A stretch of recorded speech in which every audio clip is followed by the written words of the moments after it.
Alright. Hello, my dears. My name is Shara, and welcome to the stream.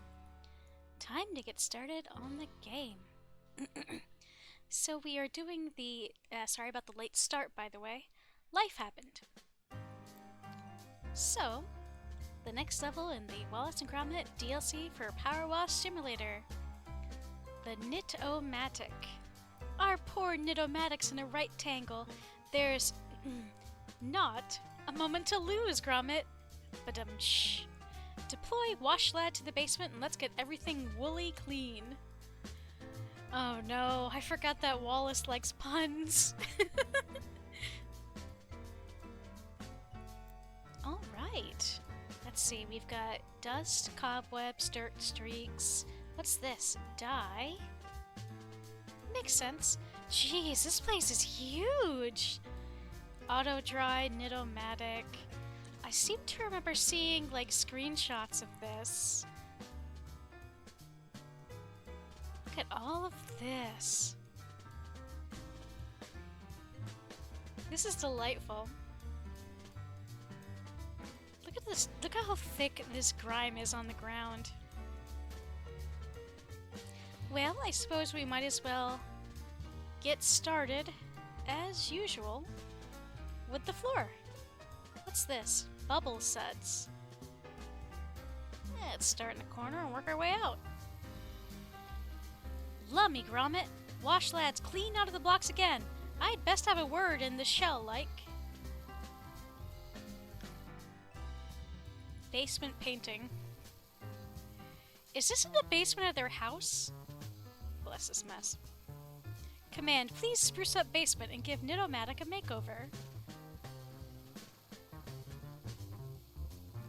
Wallace, my good man, if all of your programming is like this, perhaps it's not a mystery as to why some of your machines went a little nutty. You gotta be more precise, bud. But it wouldn't be half as charming if he was, I suppose. Ooh, is this... My brain parsed this as a doorway when I was looking down, so I thought it was a separate room, but nope, it's just a little machine. The Snoozatron control panel.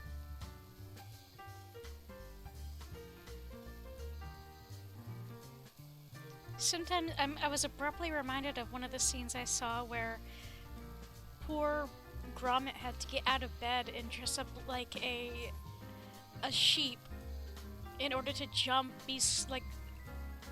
up and down to help Wallace, you know, count sheep and therefore go to bed, be able to fall asleep.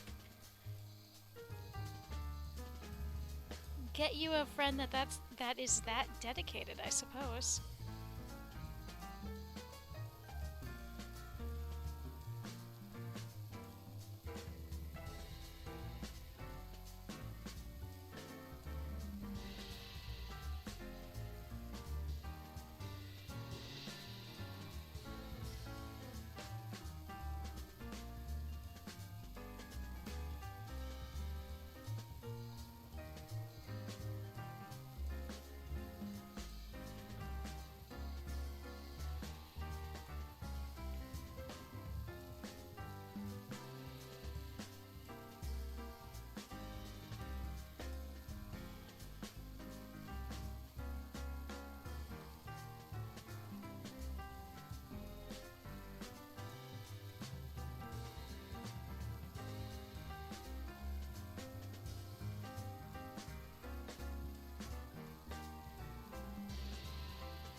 The first ding of the new session.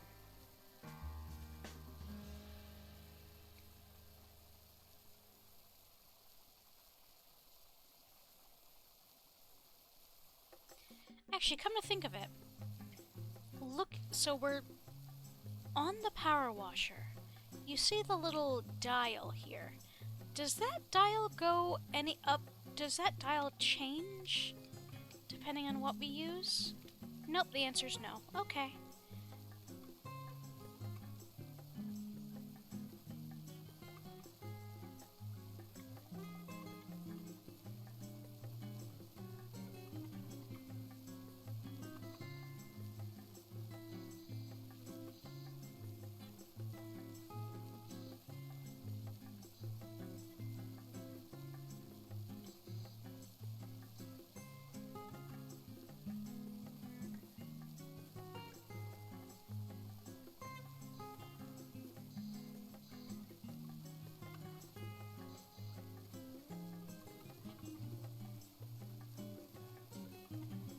Progress.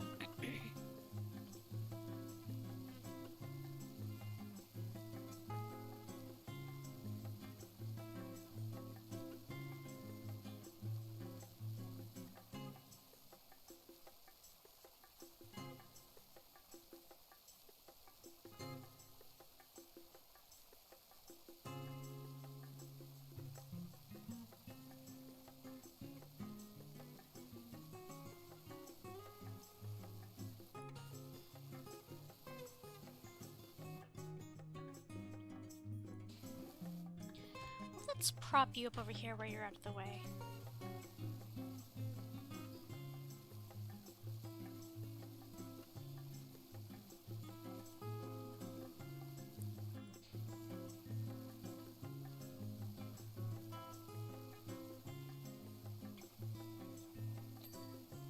Oh, good! The ground is divided into squares. That makes my life that much easier. Scooty-boot.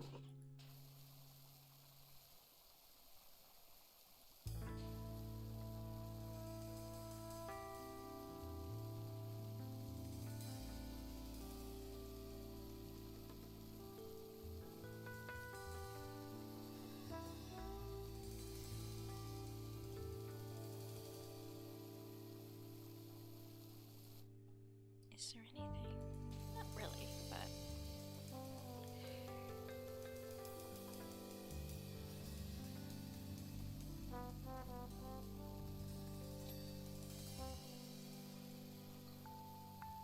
I kinda had a feeling that was its own separate section, but you never know. Stop hitting the button, Sheriff.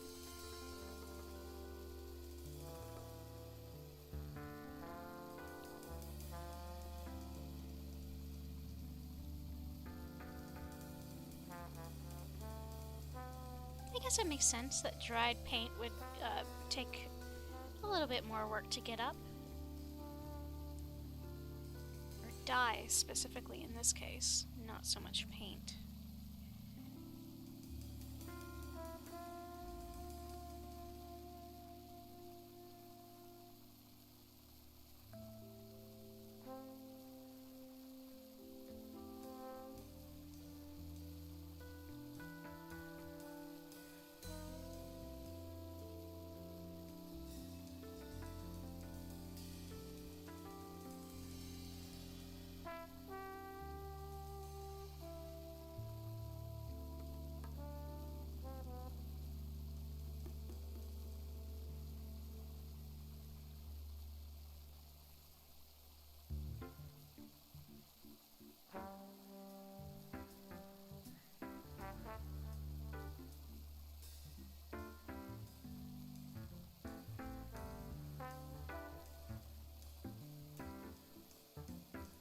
Turn on? Oh my! Fascinating.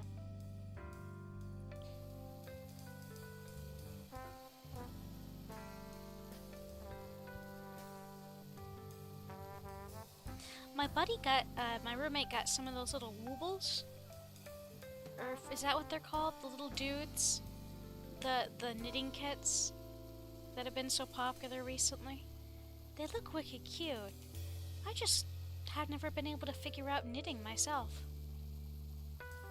Anything that involves numbers, I'm not real great at. My brain has a hard time memorizing steps. Like every time I do card games, I have to sort of relearn them For whatever reason, it just doesn't hold on to the info. If I haven't played a card game recently, and even if it's not a particularly complicated one, my brain just straight up deletes it. It clears its cache on a regular basis, I suppose. Meanwhile, I still remember less than important things from when I was younger. And yet, card games, sports rules, dancing steps, how to read music, none of that info sticks. Oh well. That's the possible autism, I suppose.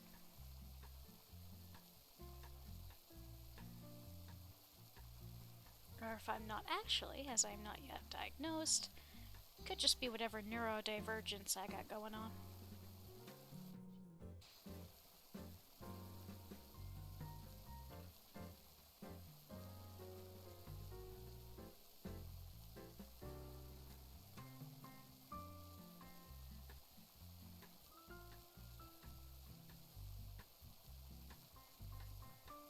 I'm sorry, is this the second jazz compilation I've found that has a version of Happy Birthday in it?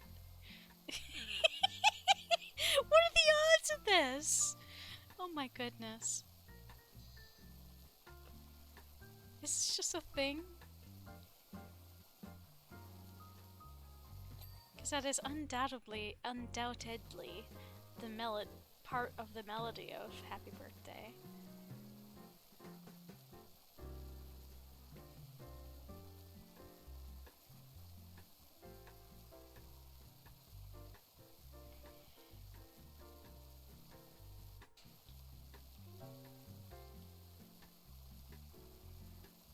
You know, this machine rather reminds me of the machine in Chicken Run that converts chicken into pot pies. And, if those exist in the same universe, surely Wallace did not make that machine. Or I rather hope he didn't.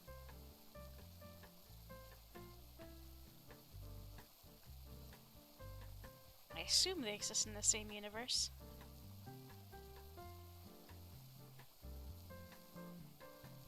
I should go back and rewatch that movie. I haven't since high school. It's been well, it's been quite a while. Let's just say that.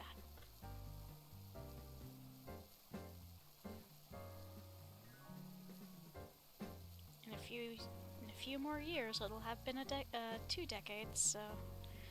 Oh boy.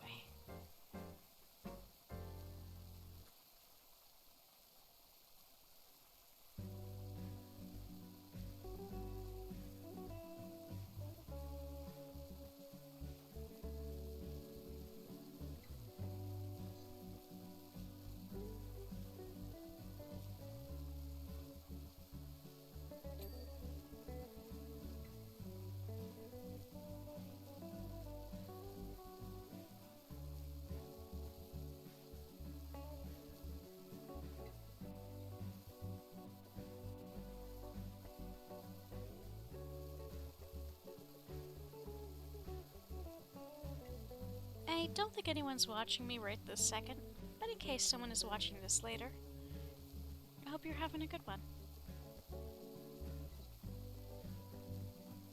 I hope that if it is supper where you are, that you have gotten supper. Or failing that, a snack. Perhaps some tea. Would be apropos, given the setting for this DLC.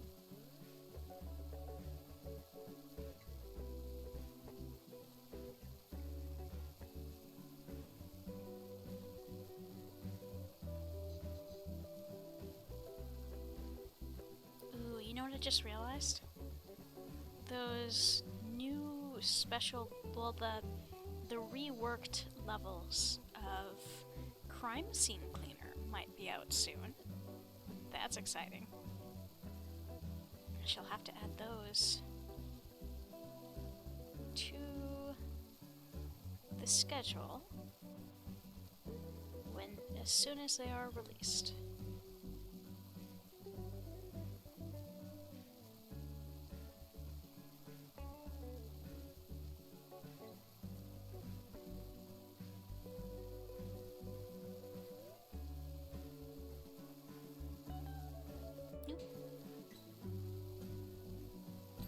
There we are.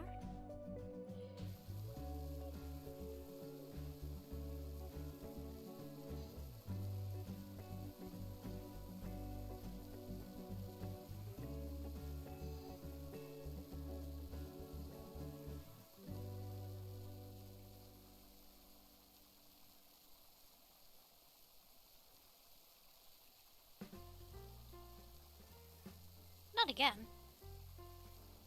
This is another rendition of Happy Birthday.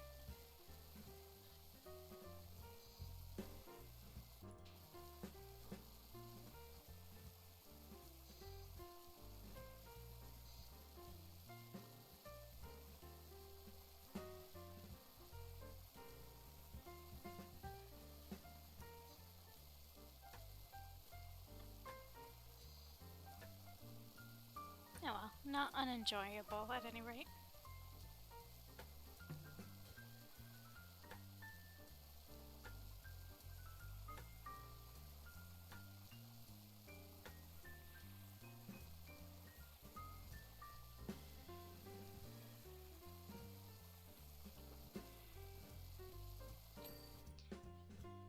Well, I must admit that even just doing the floor changes the look of the whole thing. Now, how best to handle the walls, I wonder? I think maybe I should tackle these stairs first, as they are sort of a wall in and of themselves.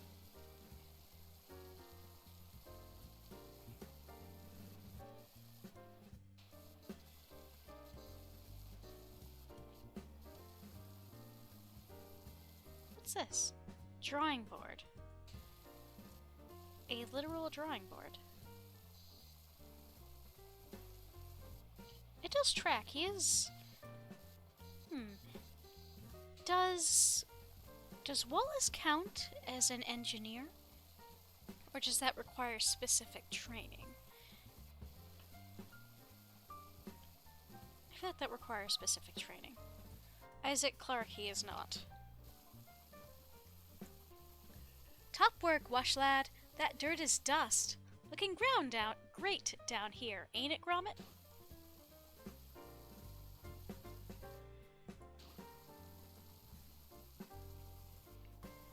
His little happy face. My roommate also played this DLC and agreed that the emojis as responses from Gromit make a surprising amount of sense and are very cute.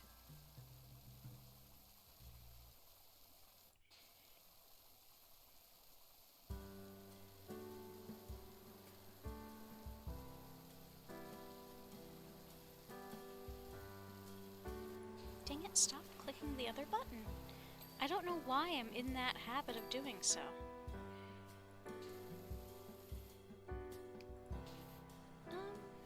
If I jump, I jump.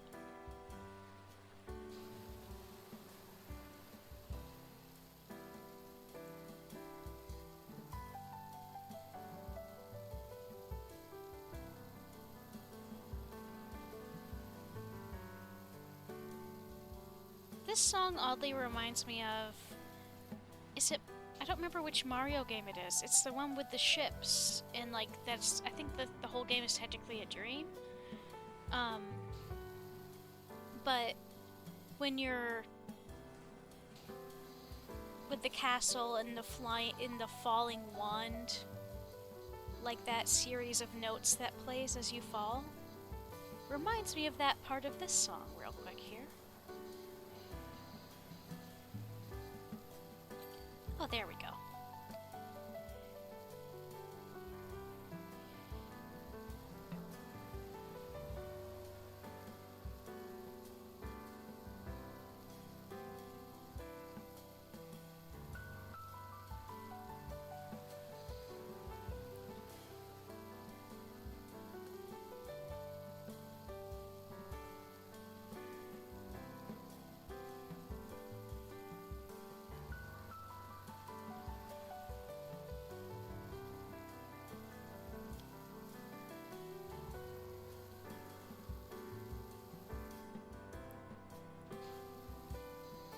didn't really want to do this painting yet, but it's kind of in the way, so that's getting cleaned. It's really pretty though.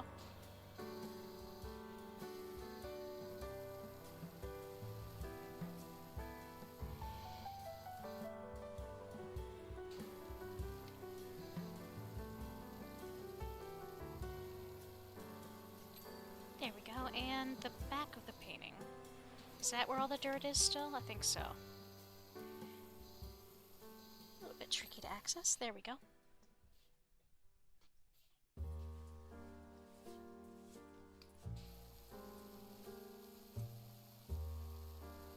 I guess this does kind of count as one of the floors, so to speak. So it is appropriate to do it first, these stairs.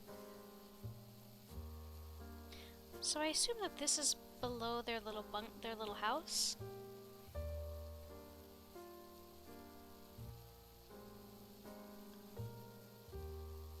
I feel like this whole thing is nearly as big as their house.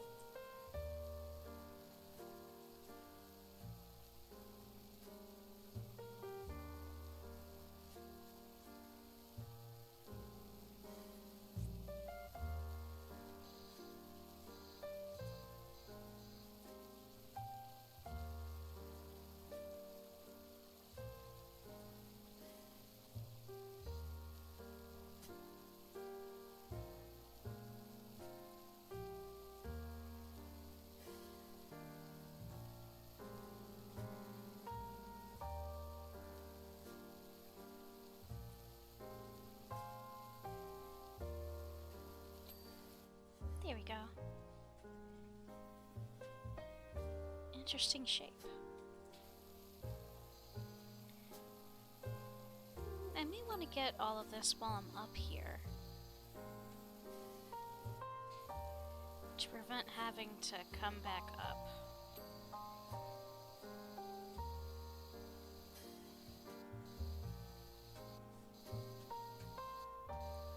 I can't wait to clean all of these machines and then just turn them all on at the same time to see what it looks like.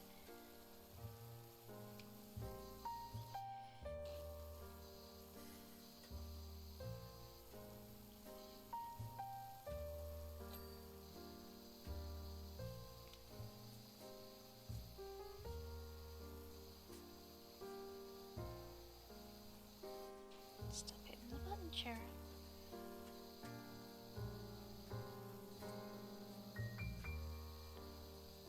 It's like a weird little fidget that I can't break myself of.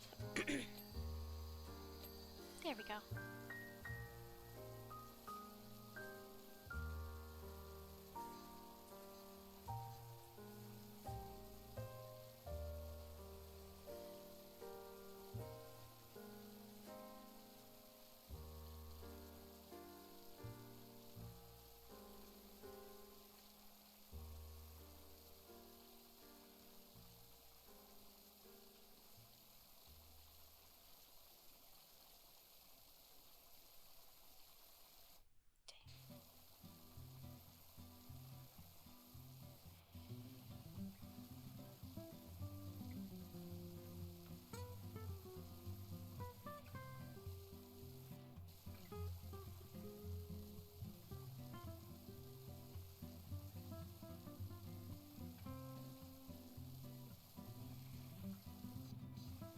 I bet this would be fun, this little basement here.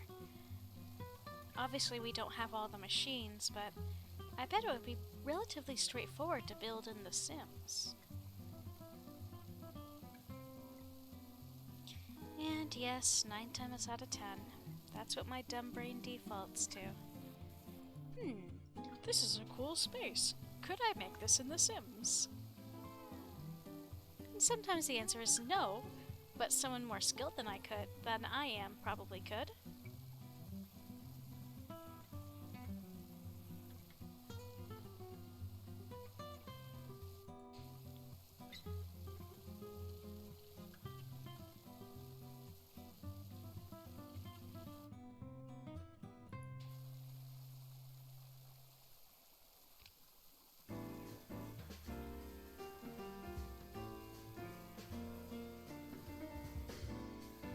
guess to get all of these bits and bobs, I wonder? Well, this is a start.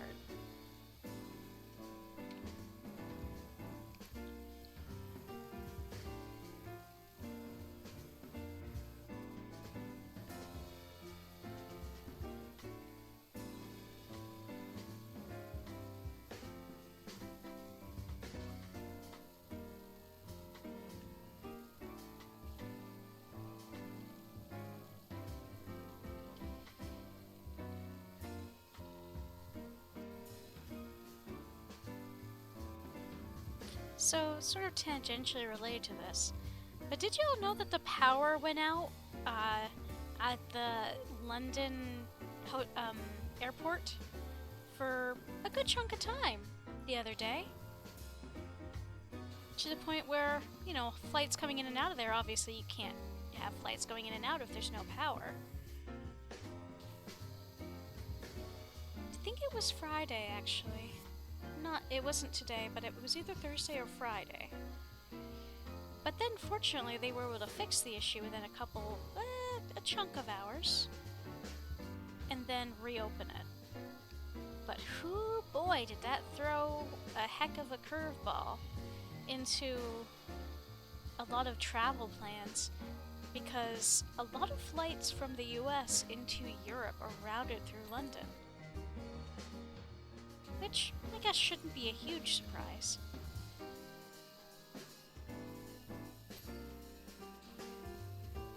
It's just interesting. Things you don't think about. Oh, so each of these, this is all the same piece? Got it. Well, that makes my life a little easier.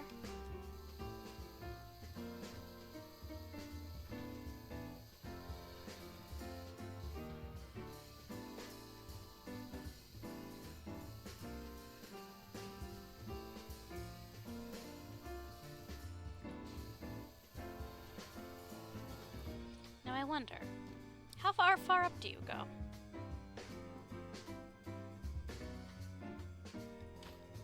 Because it's going to be kind of tricky to get all of this. This level is indoors, therefore we do not have the opportunity to have a whatchamacallit.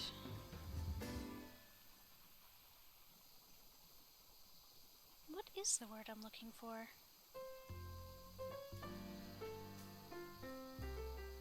The big ol', you know, series of ladders. Platform? Is that the word I'm looking for? It's closer to the word, at any rate.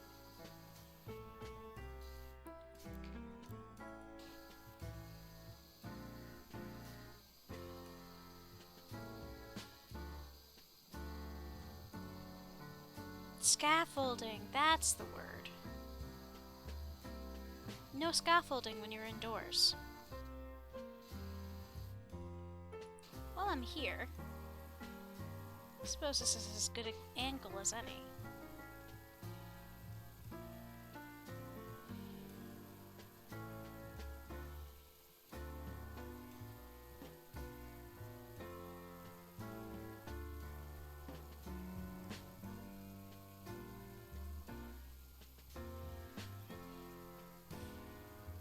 So silly sometimes because my brain is literally sitting here like, yes, we could use the brick from XYZ pack in The Sims 4 to make this brick wall, and this is how I could do the stairs. I don't play it often on stream, but The Sims makes up a good chunk of my off-stream life.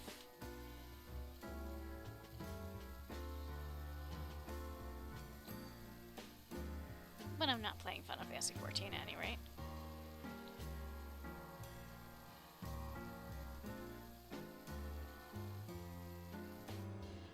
What is that? Oh, it's just a shelf, but... Wallace, sir, how do you get to the items on some of these real tall shelves? And the answer probably is he has some kind of... other... like... Rube Goldberg machine to get stuff. You know what he kind of reminds me of, come to think of it? Do you folks, well, not that anyone's watching right this second, but I wonder if anyone else remembers the dad from the Casper movie from the 90s? Or was it the 90s or was it the 80s? Either way, the dad who built, like, the dad, not the dad who moved in with the daughter, but the Casper's dad, when he was alive. Like, made, like, the Rube Goldberg machine in the kitchen to make breakfast and stuff. That was my first exposure to that sort of thing, and I thought it was the coolest thing I'd ever seen. I still think they're really neat. There's an incredible amount of precision and creativity that goes into creating such machines.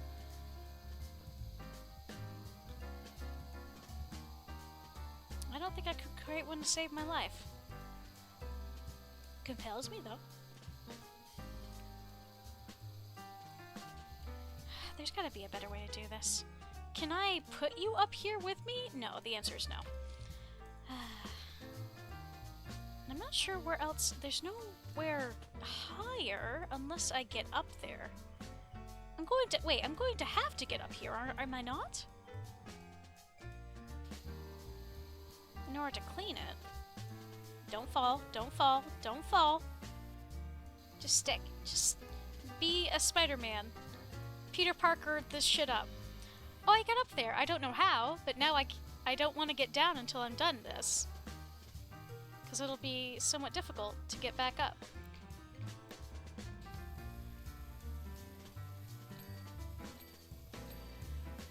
This always happens.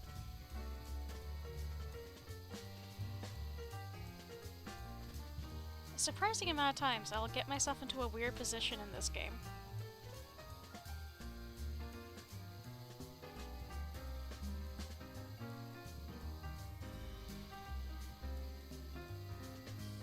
I am, alas, gonna have to get down at some point, but surely there's an easier way to get back up here than pseudo-glitching.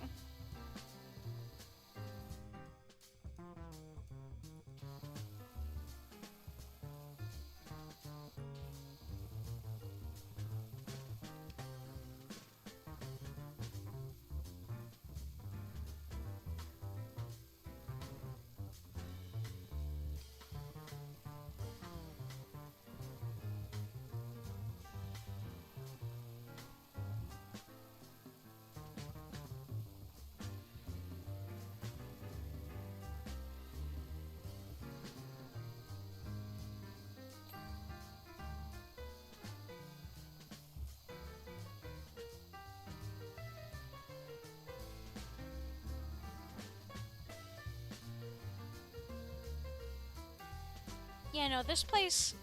I'm sorry, Wallace.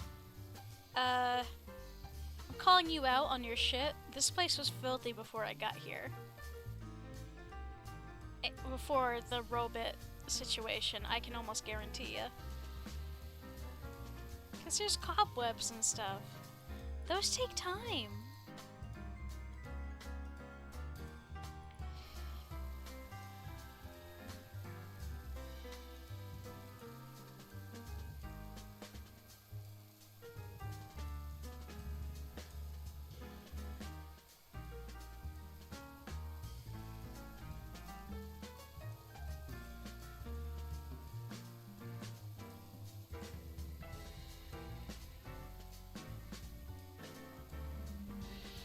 Well, if I can at least get a good chunk of this stuff from up here, my life will be easier.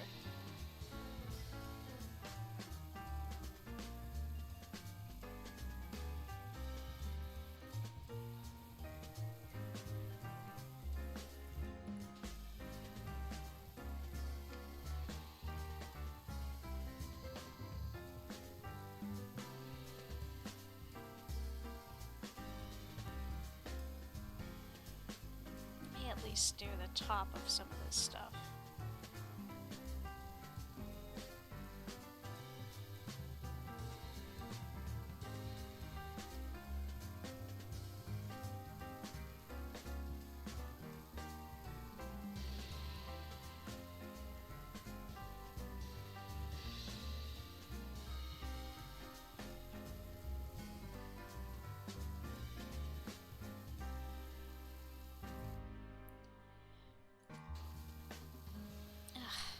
this junk that...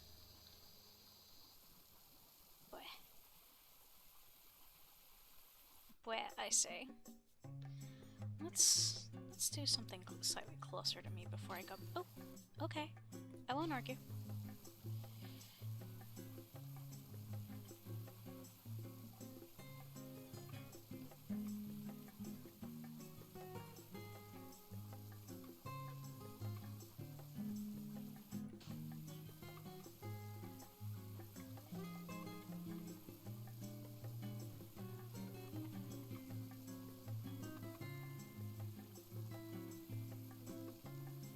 Am I on the longest? Yes, I am. Damn.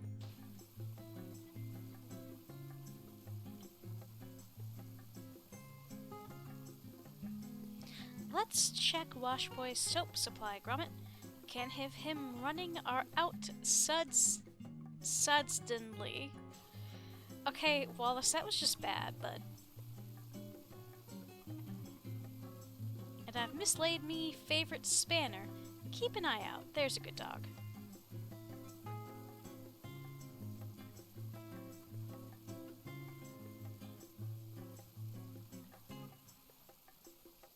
Did you drop the spanner in the machine? Is that why it went haywire?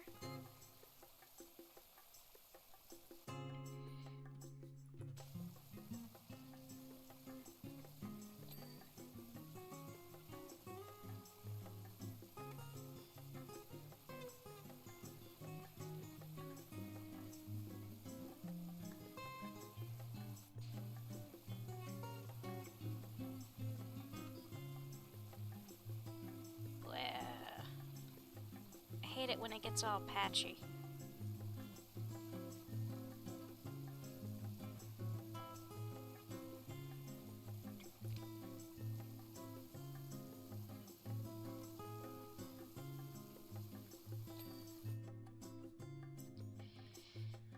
Well, first things first, let's do some of the stuff that I'm gonna have a hard time reaching from down there.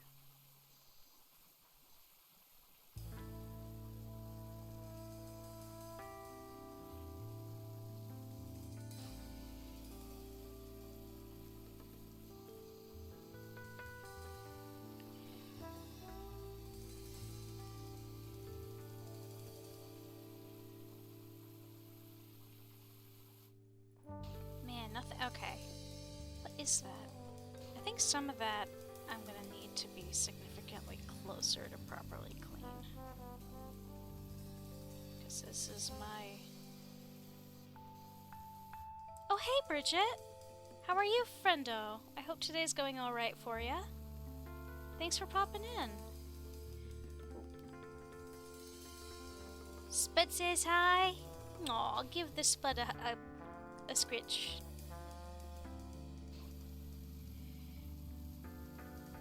I don't think I'll ever not love Spud as a name for an animal. It's a very good one. I don't want to go down. Yeah, no, Bridget, anytime. That person was being a prick, and I will not stand for it, frankly. Tater cat.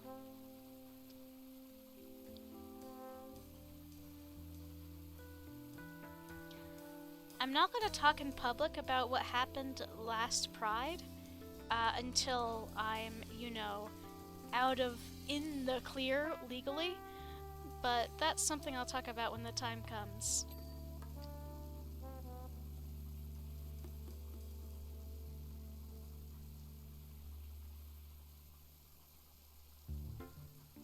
But suffice it to say, I don't put up with that nonsense. Yeah.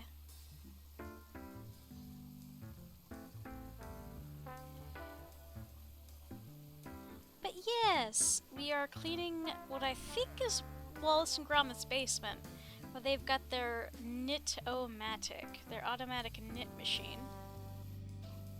Oh, I love that! That's awesome. Very good wigglies on that little emote. A+ job.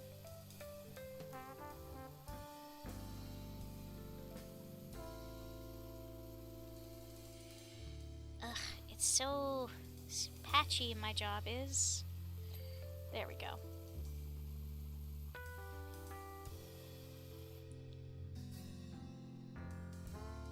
Getting some of this stuff is a little tricky. You know what? I think that is simply... That's too far away for me to clean from up here and not be incredibly frustrated. And that's sort of the same for the rest of this. So we're just gonna get down. I'm gonna be honest, there was a site that turned it into this GIF for me. I just assigned the flag. Yeah, no, that's absolutely legit, Bridget. Why do more work than you have to? There's been plenty of times where I've done shortcuts, like this type stuff like that, and there's no shame in it. If such a website and such a program already exists, good! Use it. Save yourself time.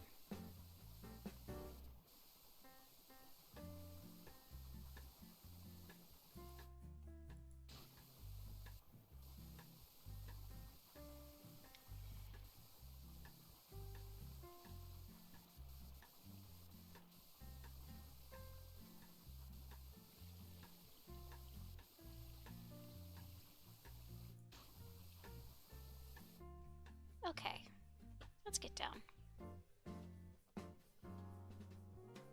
Where am I? Oh, I'm on this. Okay.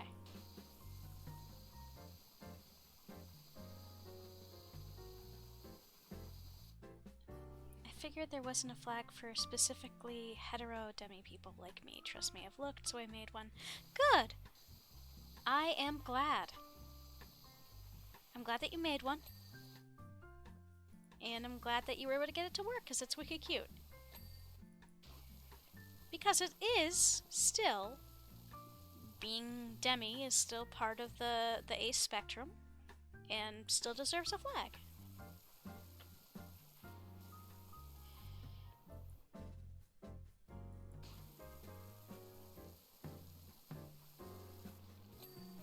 Oh. Give me a sec. I gotta text the mama. She texted me worried.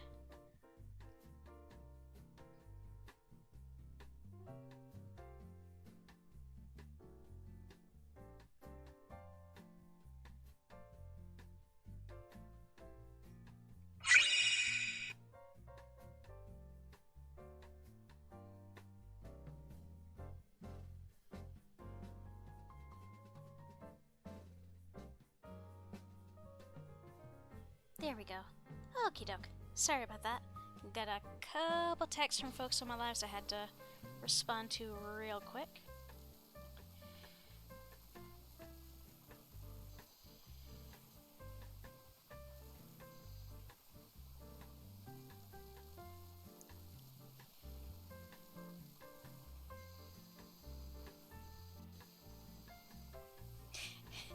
The fact that the sub alert on my stream and my text alert are the same Kingdom Hearts noise can be a little confusing sometimes.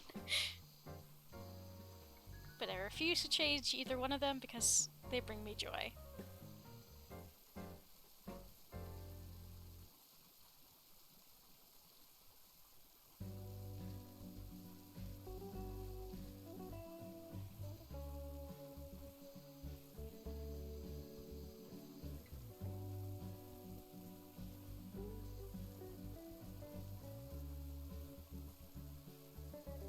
I sort of babbled about this last stream, but I haven't really had a chance to watch much Wallace and Gromit just yet. And I definitely want to solve that soon. Oh, I get it. My alert for Discord messages is the kitty meow from Neko Atsume. And sometimes I wonder if it's Spud or Discord. You know, that's so valid. Does Spud's little meow sound like Neko Atsume? That's adorable.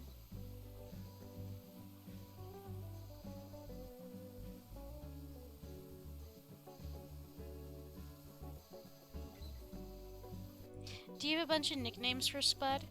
Because I know that the cat I live with, her name is Ray. But we almost never call her Ray. We call her a litany of things. Specifically if he wants treats. Aw, little buddy. Because I know for Ray, we call her like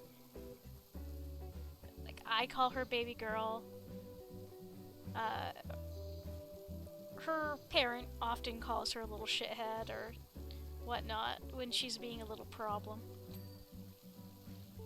We also, you know, I have a whole litany of pet names I call her. Baby doll, little bean, creature.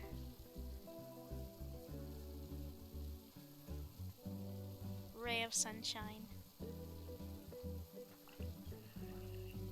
Bitty kitty.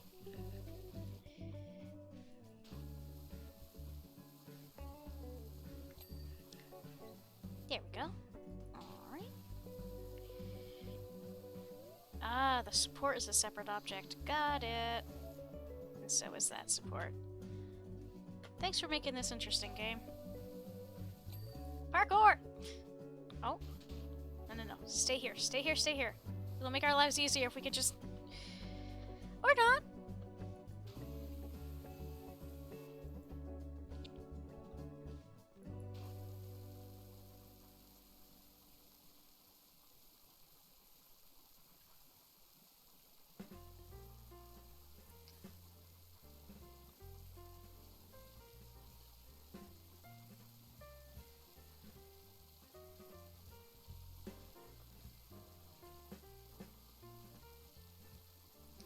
Oh yeah, Spud Buddy, Tater Tot, Boo Boo Cat, Boba Eyed Little Booger, Snuggle Muffin, Kartoffel, and when he's at catnip, we call him Fuzzy Piss Goblin, because then he starts peeing outside his box for a short bit, because he's so excited. Oh no, buddy! Fuzzy Piss Goblin, that's so good though. Little gremlin beast. Oh yeah, Wee Beastie. That's like one of my #1 nicknames for Ray. Or Little Monston. And Creature. Creature's a big one.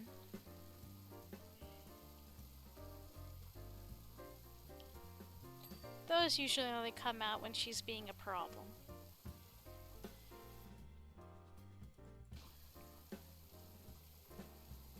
Which is often, because she's a cat. Not just a cat, an orange cat. We also call him Furry Trash as a joke because he loves to dig in the trash for Pop-Tart wrappers for whatever reason. I swear, sometimes cats can have, like, you know how, like, every human being on the planet has some kind of slightly odd hobby? I swear cats do too. Ray has started to just stick herself in bags of her own volition. And she won't even, if her parent is the one to pick her up, she won't even try to get out of the bag. She'll just chill. Meanwhile, she's just in a bag. Whether it's a cloth bag, plastic, paper, it doesn't seem to matter. She'll just kind of chill in the bag for a while. We've got, like, many pictures of her in various bags. And it's entirely of her own volition. I've never seen a cat that loves bags as much as Ray loves bags.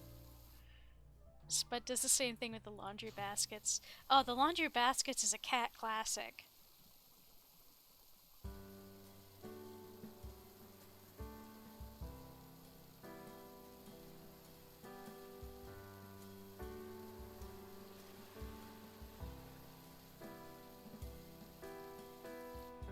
Wait. Oh. Sorry. I thought I saw something, but nope.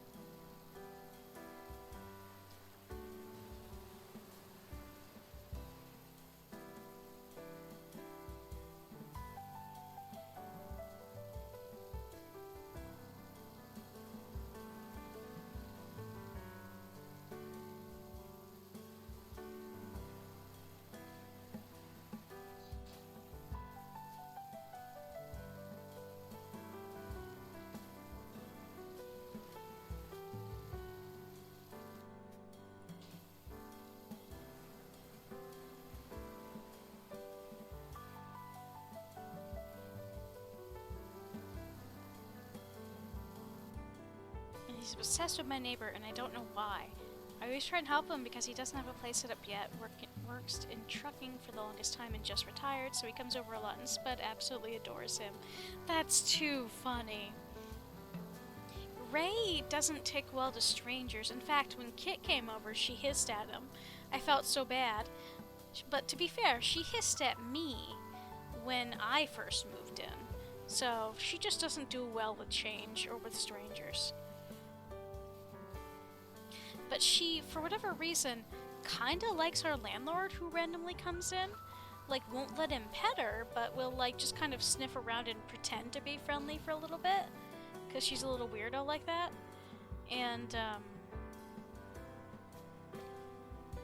what else was I gonna say? And then, like, one of my roommate's dads comes by every once in a blue moon. And she, like, loves him. It's too funny.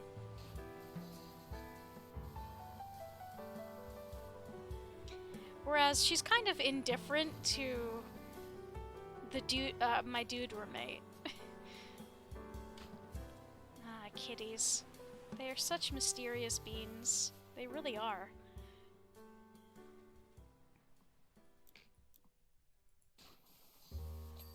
There we go.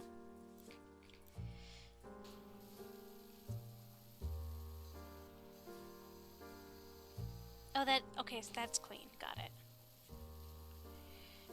What if I just... Oh, nope, that ain't gonna work. I thought I could...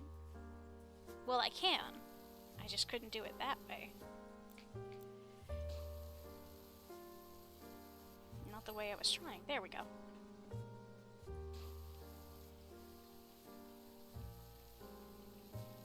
Can I scoot? I can scoot.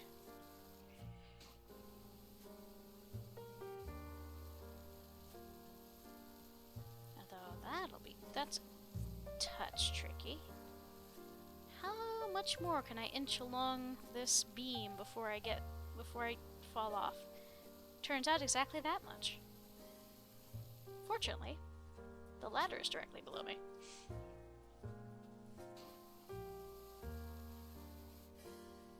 That's how Sugar was with most people, which, funnily enough, he took to the neighbor very quickly, like instant connection.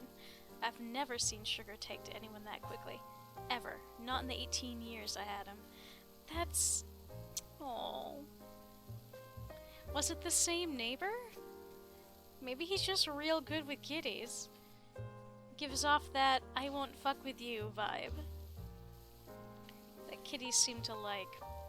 Ray specifically didn't like me because she doesn't deal well with attention from people who are not her mum or her Ren. And, I very much wanted to pet the kitty when I first moved in. And it took a little bit for me to sort of learn where her boundaries were.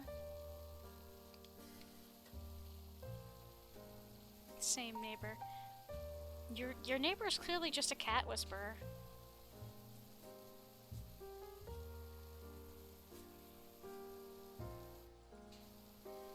And she hissed at Cat? Yeah. Yeah, she hissed at me too, though, so, like, hissing is sort of her default, I don't know how to deal with this noise.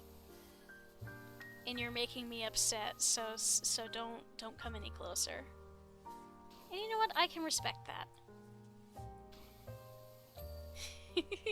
I was about to say, I wish we could all do that when someone was being a jackass at us. And then I remembered the fact that I did do that as, like, a small child. I did hiss at people, and I thought that squinting and glaring at people real hard would, like, make my eyes do the cat thing where they go slitted. If that's not proof that I am very not neurotypical, that is, yeah.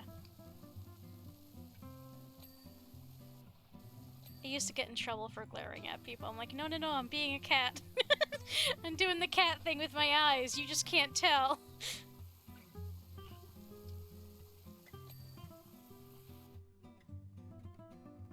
so these are both clean. Are you clean? Yes.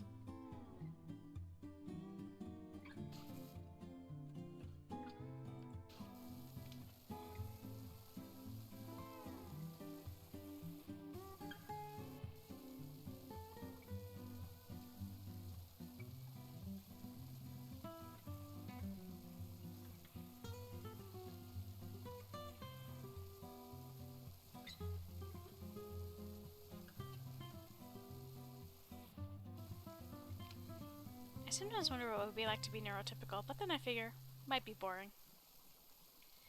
I feel like not a lot of neurotypical people wonder what it's like to be different. Maybe it doesn't occur to them that it would have been very, very easy for them to not be neurotypical. I don't really know very many neurotypical people, though. Most of the folks I know that I thought were neurotypical, the older we get, the more we all realize, oh, the vast majority of us have something going on. Like, even the folks without, like, something that is slightly easier to diagnose, such as depression, anxiety, or whatnot. Several of those folks, like, have autism or ADD or whatnot. And I'm just like, do I know any neurotypical people? Am I close with any neurotypical people? And the answer might be no. The closest I get is my mom, and even she, definitely has a couple things going on. One of the most stoic people I've ever met in my life, though, that woman.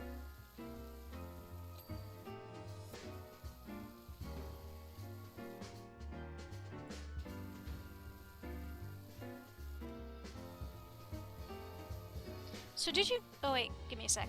Crisis averted, Gromit. Spanner located behind left ear. Who'd have thought it?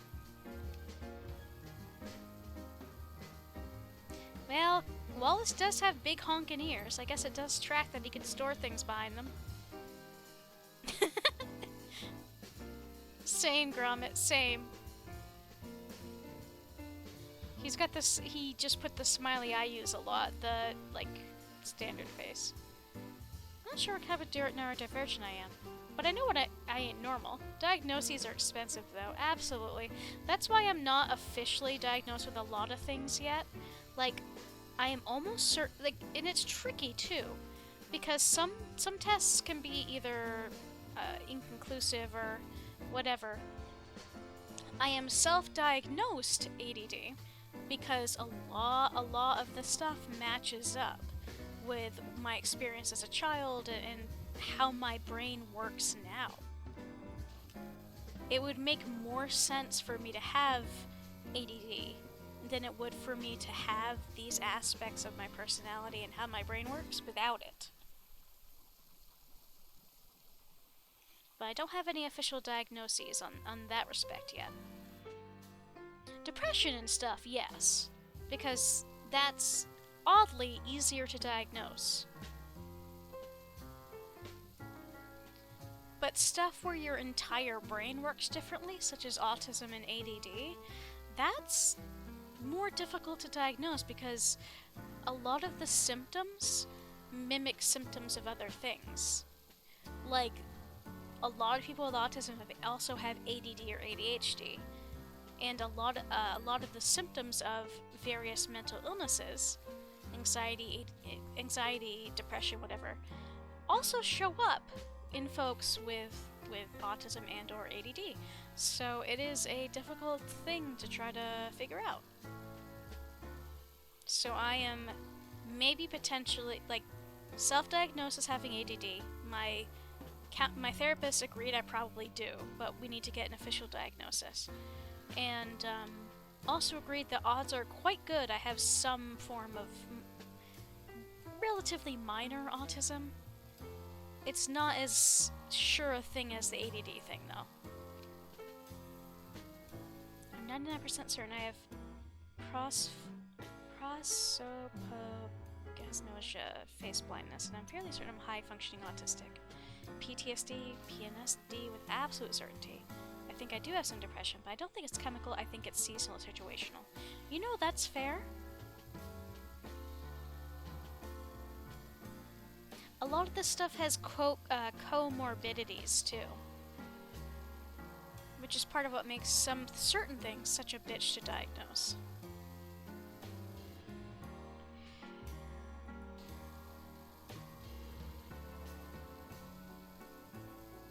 I have pretty, as far as we can tell, permanent depression. Like, it hasn't gone away in well, almost 2 decades, yeah.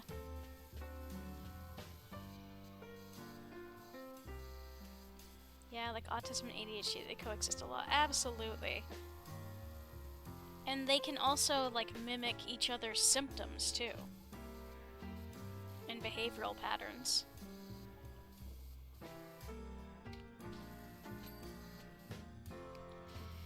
Brains be weird. But given that my brother has ADHD, my father has well, no, I don't think Dad's autistic, but I think Dad absolutely has anxiety, PTSD, and depression, among other things. So, a lot of that running around, and some of it does have a biological basis.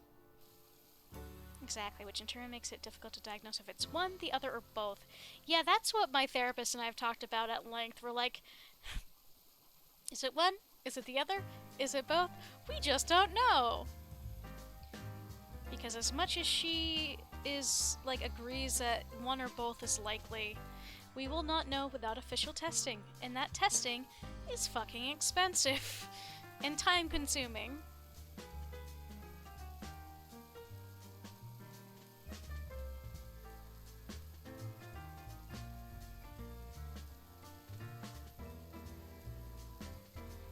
Once I accepted that I was possibly autistic, though, a lot of things did make sense. Like the stimming, lots of stimming I do in person. The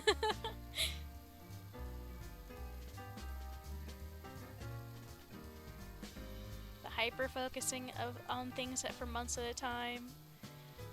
Or weeks at a time, rather. Just a lot of things.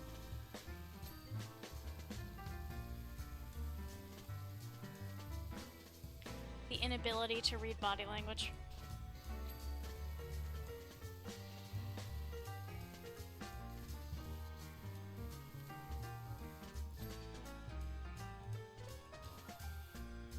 I've heard 1,000 times don't self-diagnose, but when an official diagnosis is so expensive but you're desperate to do something about it, kinda leaves you a little choice. True. I think it's important to acknowledge that a self-diagnosis might not be accurate. But I don't think there's really any problem with it. I think it is important, though, to keep it in the back of your mind that your self-diagnosis might not be accurate because, you know, you're not a medical professional, and to keep an open mind if a medical professional, like, uses actual diagnoses techniques and, you know, comes out with a different opinion. I just think it's important to keep an open mind.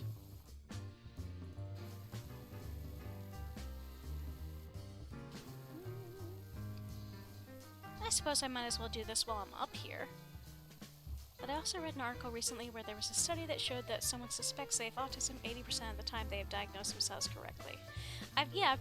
Like, a lot of us also tend to take online quizzes, and some of them are, like, you know, based on real, like, a lot of the questions are coming from, like, real questions used to diagnose this stuff. And it also, this sort of thing, is something to bear in mind.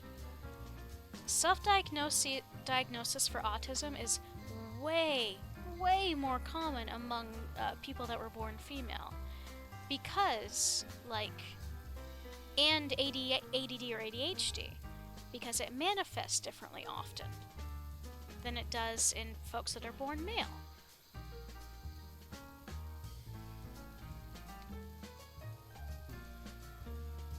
So it doesn't get caught usually until later in life.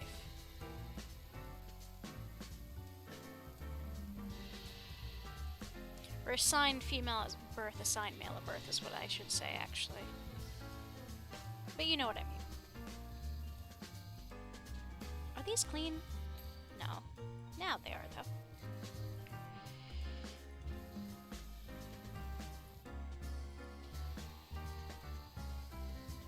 Because the thing is, you don't go looking for White Fang, extra electronics for dogs, famous bones. Because the thing is, you don't start looking into autism and stuff until it's relevant to you, or if you hear something about it that makes you go, huh, I wonder. Like, self-diagnosis for other medical things can be a hit or a miss.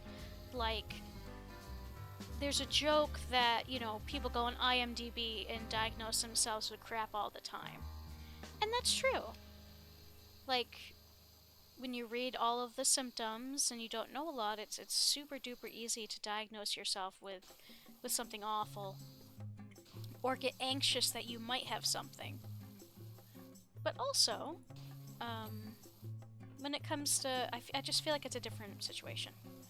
Yeah, I know what you mean, which is actually funny, because an online test I took says I think 100% like a man and 0% like a woman, allegedly. Hubby took the same test, and he said he thinks 50% like a woman and 50% like a man. I know it's probably not accurate, but I find it funny. That's kind of hilarious. Also, like, I don't trust those kind of tests anyway, because how you think typically has less to do with biology and more to do with how you were socialized.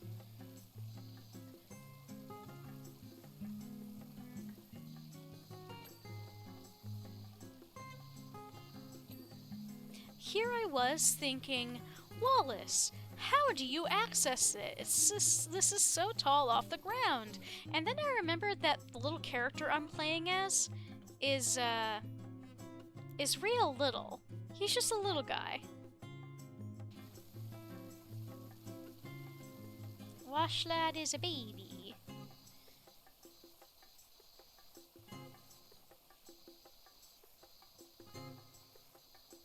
I keep forgetting that.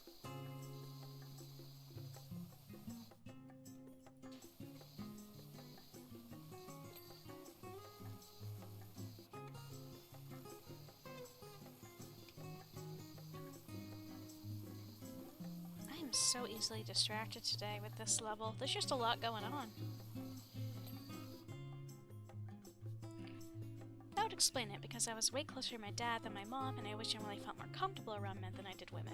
No offense, I've never felt uncomfortable around you. Well, that's good to hear. I do very much think that it is about how you're socialized, who you're closer to, like just how you're raised and all of that jazz. Because a lot of what they say, like, oh, women, you know, young girls are more mature than young boys.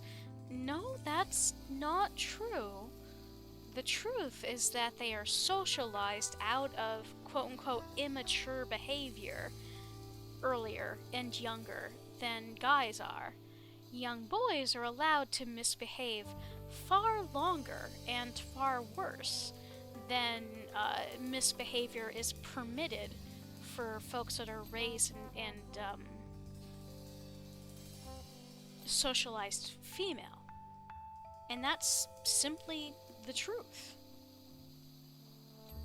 Although it is true that male brains can sometimes take a little bit longer to mature, like into their 20s as compared to, or well, into their late 20s instead of mid-20s like most humans.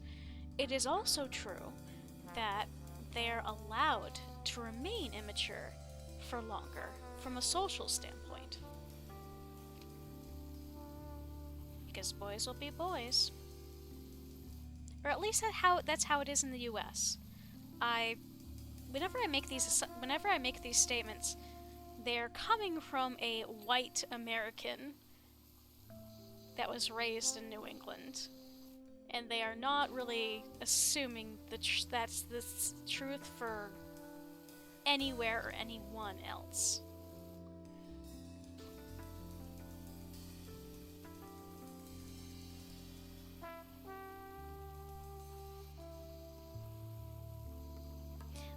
glad that I haven't made you uncomfortable.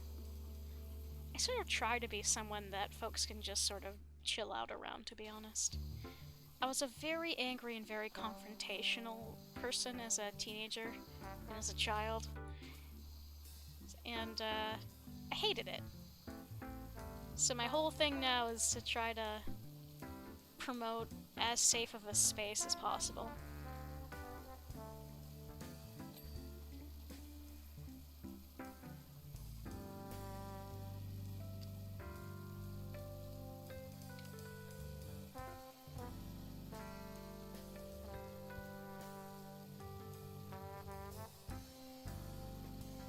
Ooh, it's almost time to start cleaning the machines.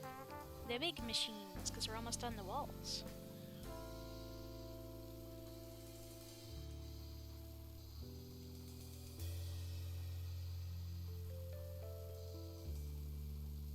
I did make a good chunk of my coworkers like triple take this year, earlier today though. Sundays are usually pretty slow at work, and I don't usually work them. I worked this Sunday and the last couple Sundays upon request from my supervisor, because we've been so much short-staffed. And, so I'm working with a group of folks that I don't usually work with as much. And, we were chatting, and I think we were talking about birthdays. And one of the others had mentioned that they were turning 25 this year, and I was like, oh neat, I have a full decade on you. Or almost a full decade. And they were like, no way. And I showed my ID and I was like, yes, I was born in 1990, I'm getting older. Are we like the same person? I used to want to fight and get confrontational all the time too. Granted, I was kind of pushed into a metaphorical corner a lot and provoked. Now I just want peace and to make other people feel comfy and peaceful. You know, I honestly think, Bridget, that this is a not uncommon situation for folks that were raised female or socialized female. Like, oftentimes, if you're in a situation like that, a lot of people get real friggin' angry as children and teenagers, and then the anger kind of burns itself out and you just get exhausted, and sometimes it turns inward, and especially once you get into your 30s and 40s, it's just kind of like, I don't want to deal with this anymore. Let's just try to be chill.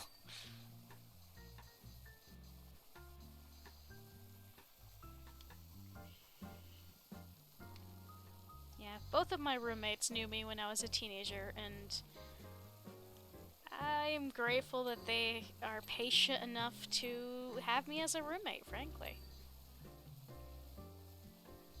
For real, I'll be 40 in September, and I just want to relax.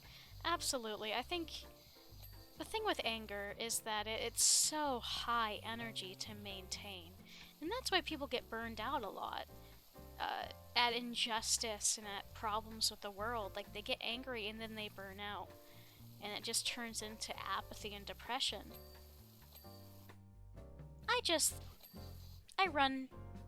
I'm like 80% spite by body mass. I will create a comfy, cozy space. And I will make people regret fucking with me or my friends.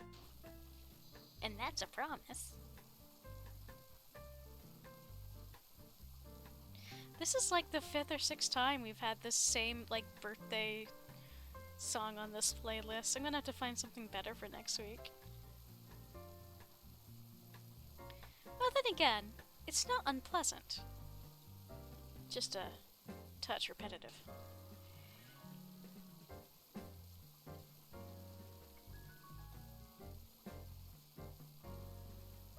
Man, I gotta make an appointment to renew my... Speaking of ages, I gotta make an appointment to renew my license before the year's out. Oh, what's it? Shearing blades? Sheep soap? Wool spools? Well, I guess it tracks. This is the knitting machine. So just to warn y'all, there's gonna be an ad in about 4 minutes, 40 seconds here.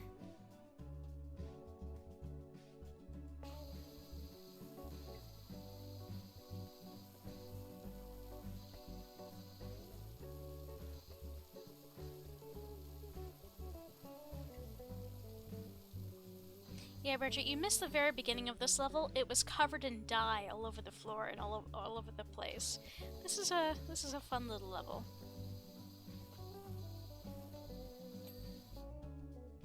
These boxes are still dirty somewhere. Where are you dirty? I gotta find the dirt. You gotta be clean. Okay, so this is like a, is this whole thing a unit? Yes, maybe? Yes. Okay, y'all are clean. Y'all are clean. Are you clean? Yes.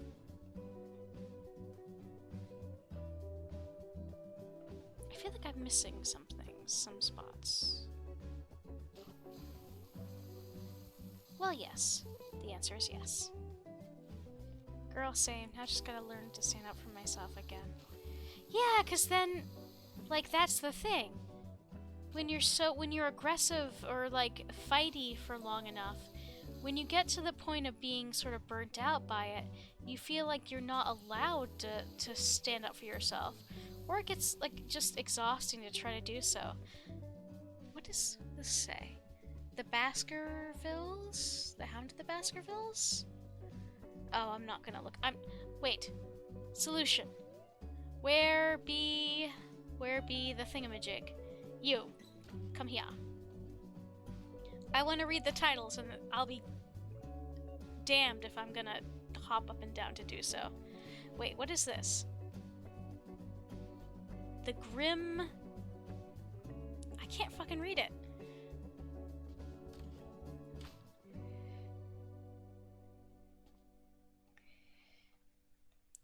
The Grim Machine. I can't... Seriously. Far from the muddy crowd. Canine cookery. Exactly, I'm just tired, but if someone messes with my friends or cousins, someone's going home in a box. Yeah, that's the epitome of fuck around and find out. Because it's so easy to get tired.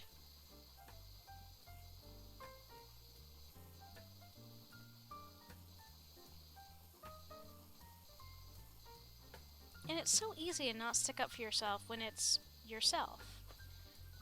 Especially if you've got depression or something like that, and it's like, I don't feel like I'm worthy of sticking up for myself, or I'll just pass it off. But get someone else involved that you care about. Cracks knuckles. Or as we say around here in the South, fiddle around and find out. I ought to start saying that, because it's not a swear, and I am trying to cut down on my swears. It's just not going real well.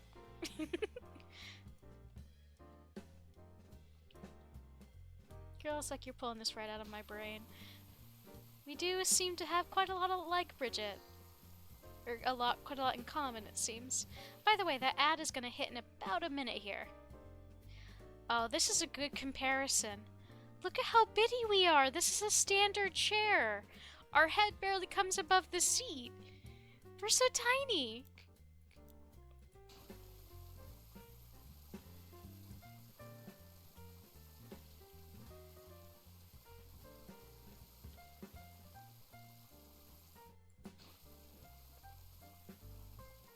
She do look comfy though. Yeah! It'll be even comfier once I get the filth off of it. Is this? Yeah. Okay, this is... Now herein lies... There we go. I was hoping if I cleaned enough of it, it would ding.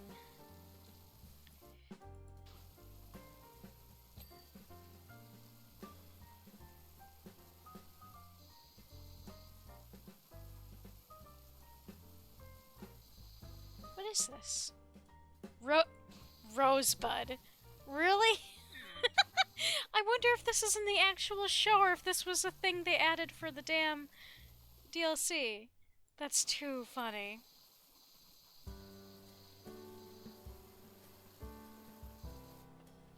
Hey guys, hey guys.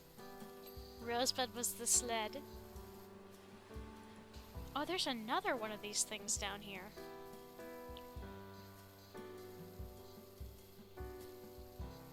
I never quite understood the, like... Yeah, general rule of tight weave upholstery, carpet cleaner first, then a mixture of baking soda and vinegar, then more carpet cleaner. Yeah, that tracks from what little I remember.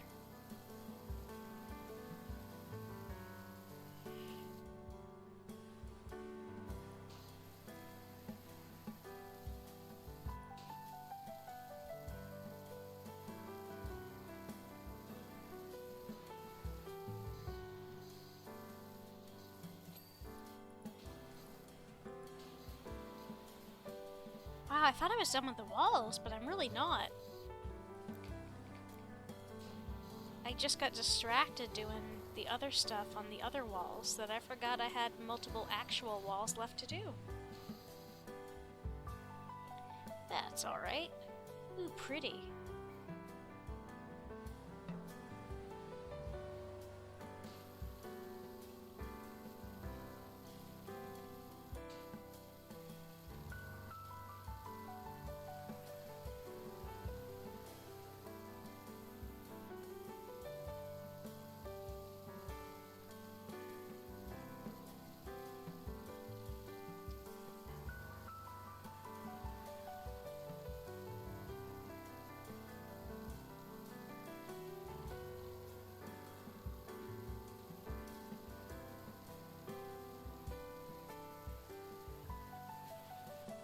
Okay.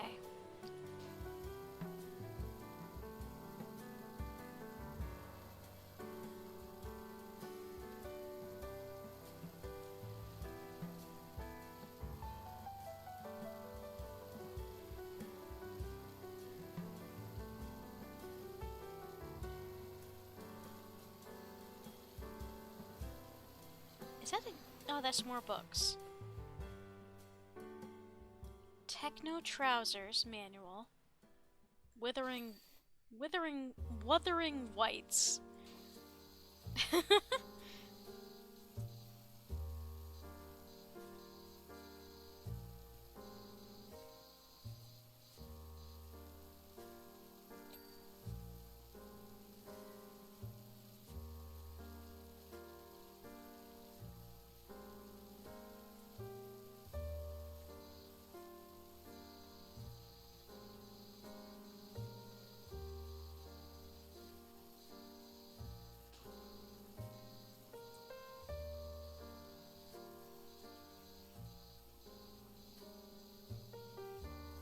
So the fact that there is a mechanical trousers manual means someone came up with this idea before Wallace, and that concerns me.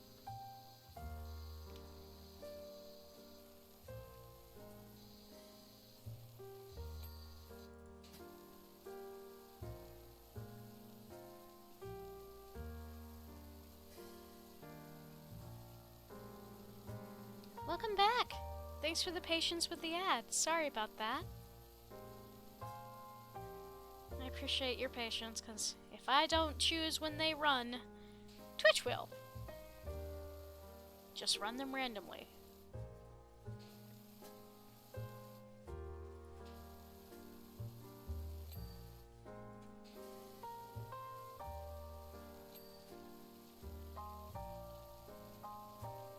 You didn't miss much. Oh, aside from these books, because we've got Techno Trousers Manual and Wuthering Whites, which is penguins.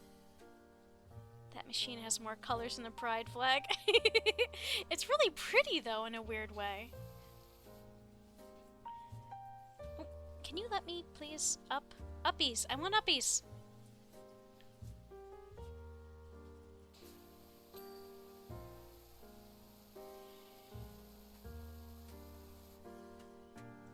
So all of these machines can turn on, but I don't really want to turn them on until they're clean. And that way we can see them all do their thing.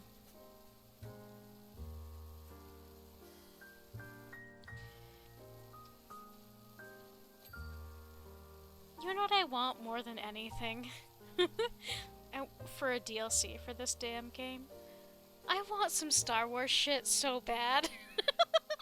I'm a parody of myself. Like, let me wash off the outside of some, like, an A-Wing or... And I don't want to... I know TIE Fighters is, like, the iconic Star Wars plane, but fuck the Empire. So, I really want to wash, like, the outside of an A-Wing. I want to maybe, like, clean part of the base on Hoth. Maybe part of the Jedi Temple, you know, pre-Massacre. Well, pre-Order 66. Like, I don't know. It would be a lot of fun, I think. Kind of reminds me of that trend that was on Pinterest for a while, where you would glue crayons to a canvas and melt them with a heat gun. Yeah, yes, the Millennium Falcon!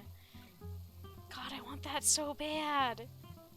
I don't know that that would ever happen because, you know, Disney owns the rights and they're kind of stingy. But, God, that would be cool. I say, Wash Lad's done a marvelous job on those...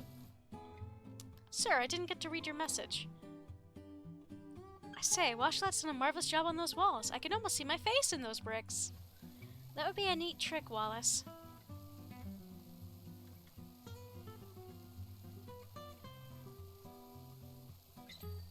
There we go. Are you clean? Yes. Are you clean? Yes. Are you? Yes. Okay.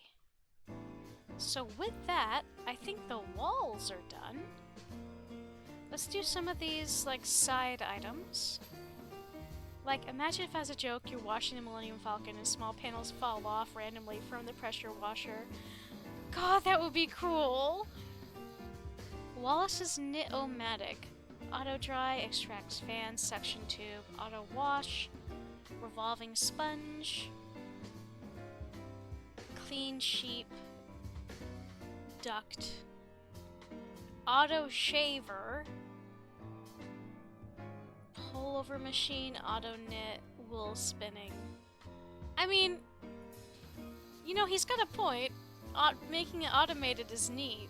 It's just, I feel like most of his stuff doesn't work real well. Bless his heart. What if you get to watch pod racers at some point? That would rock. God, that would be cool. But the problem is that, like, there's so much Star Wars shit to choose from, and these DLCs only cover like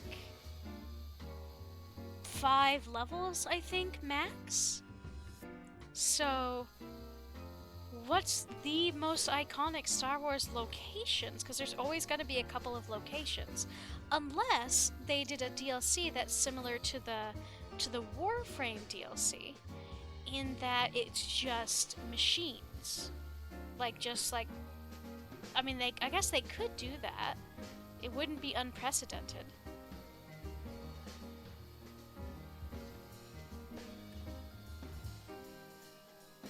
Snoozatron sheep counter. Bless this mess. Yeah, pod racers would be cool as shit. You know, the A-Wings, you know, which is the type of ship that Luke flies. The Millennium Falcon is a must-have. Imagine cleaning the kitchen of the Cantina in Mos Eisley. That has to be absolutely filthy. Oh my god, talking about filthy, can you imagine cleaning... Man, you could get hired by Boba Fett to clean the friggin', the palace, like the room in Jabba's palace.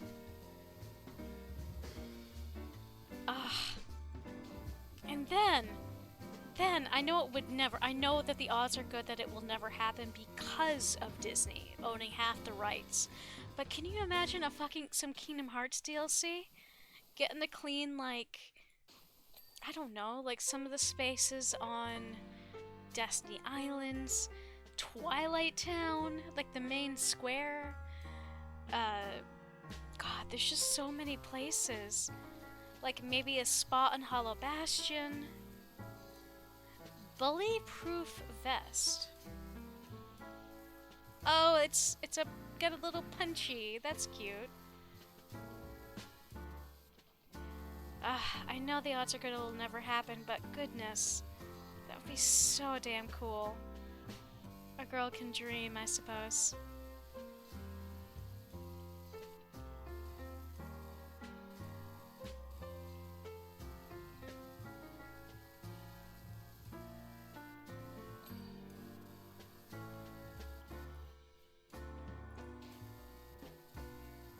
Something I learned the hard way, though.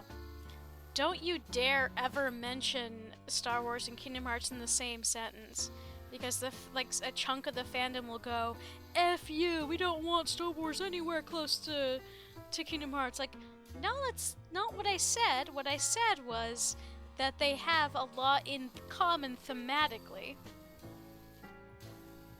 Like, oh, imagine if there was Sonic DLC and you had to clean Tails' lab. God, that would be cool. And PowerWash Sim 2 was also just released, or not released, it was announced. So we've got that to look forward to, and I'm really wondering how that's gonna go. Ooh, all the dings. But yeah, oh man, so like, Tails Lab, we gotta like get shanghaied by Eggman for a level, right? We gotta clean his little egg mobile or whatever it's called. And then like maybe what if you could clean a Chow garden?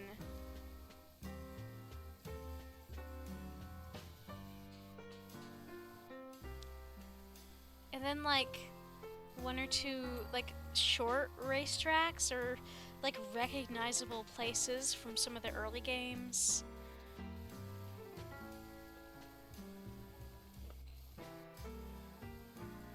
Where's the rest of the dirt on this guy? Oh, it's down here.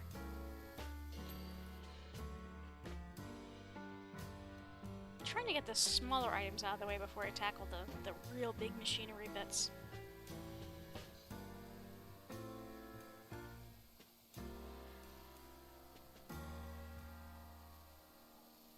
Because, like, I mean, and some of these aren't really out of the realm of possibility, given the fact that, you know, we've already got Warhammer, Final Fantasy VII, Tomb Raider, Wallace and Gromit, for me at least, came completely out of left field, but I couldn't be happier.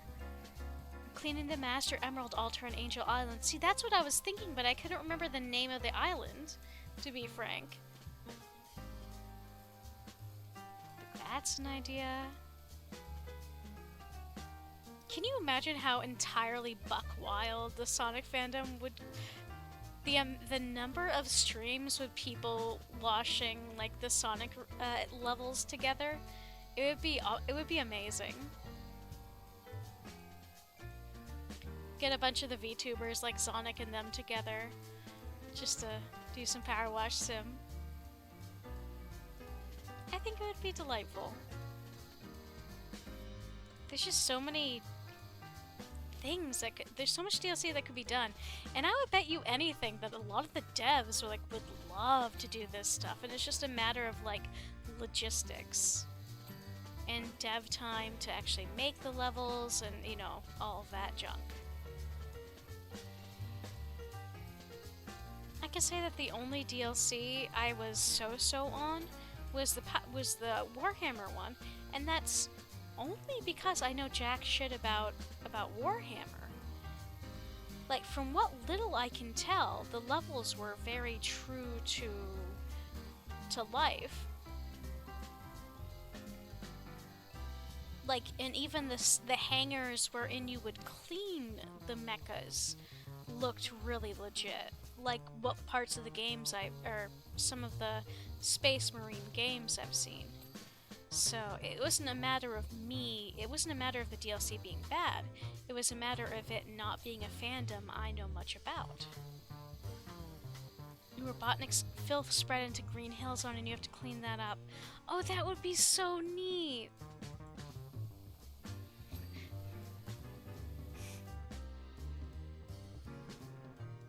feel that absolutely. And the devs of this game, they're still indie. Like they're supported by Squeenix, or I think Squeenix is acting as their publisher, but they're still an indie company. The fact that they've done all of this so far is really impressive. Oh, this is oil, ain't it? No, that's rust. Oh, and the Shrek DLC. Like, that's so impressive. They did such an excellent job. I got it. Doom DLC, cleaning up Demon Blood and Viscera. Man, I don't think they'll ever do that because, like, their whole image is very PG. But, God, would that be cool. Because the thing is, I enjoy the concept of the Viscera cleanup game, but that game was so incredibly jank and unpleasant to play that I can't play it.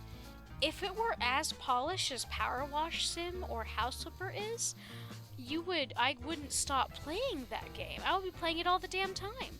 That's part of why I liked Crime Scene Cleaner so much. I also can't wait till the new levels of, well, the updated levels. I can't wait until there's new content for Crime Scene Cleaner to give me an excuse to go back and play it again, is what I'm trying to say.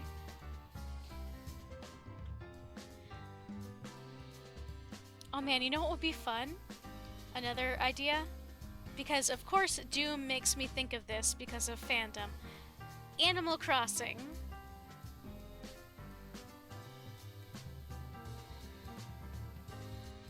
Oh man, what if we cleaned the outside of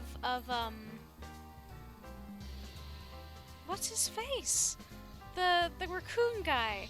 What if we cleaned the outside of his house after it got like covered in tomatoes because of angry villagers?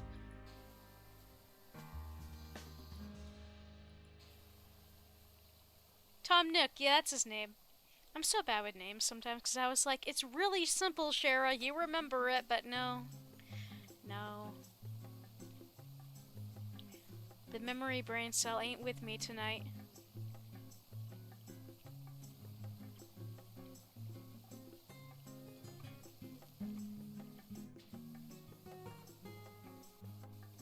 There's just so much potential for games that, or for DLC for this game.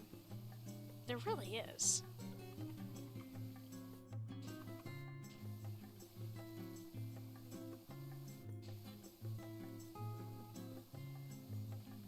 Because, like, everybody wants to see levels or mecha or weapons of stuff that they enjoy.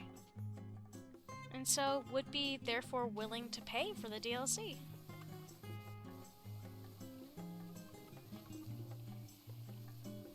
Especially if it's accurate, which this... I'm almost sad cleaning this. I almost don't want to clean this because it's so pretty. Oh well. It's gotta be clean. Another idea, Jurassic Park DLC! Imagine have to clean the Velociraptor enclosure while the dinos are temporarily contained just a few feet away. Okay, that would be delightful. I know they wouldn't have the dino... like, especially if they, like... So, for logistics' sake, they wouldn't be able to model the dinos because they don't model... There's no, like, living being models in this game. But... you could get around that by not being able to see into the dino enclosure and just hearing their noises. That would be neat. Put them in a box and have it make sounds. Exactly, exactly. Or like, and maybe rattle every like 5 minutes. I don't know. There's ways to do it. Everybody likes the idea of being able to see a location from a comic or a game or a movie or whatnot in a different format. That's why the Back to the Future DLC was really rad, among other things. So, yeah. Am I totally done with this section? Yeah, I think so. Now let's do you.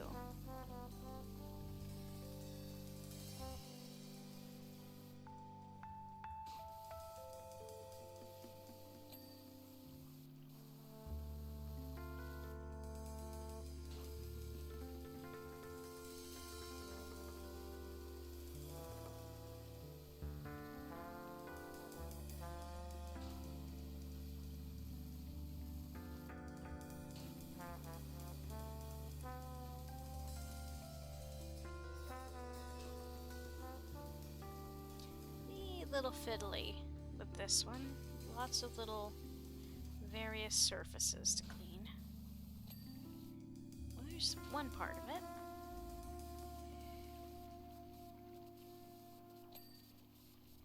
Oh, are the claws separate? Yes. Alright, there we go.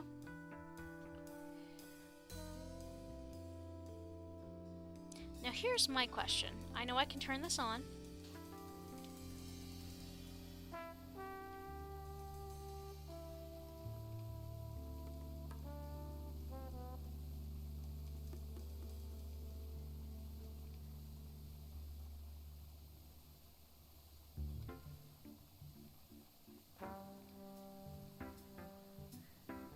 Work smarter, not harder. Exactly.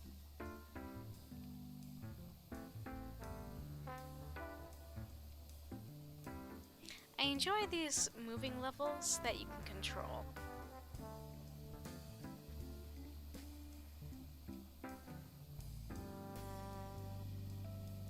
Okay, I think we're done with that side, so let's do this other side.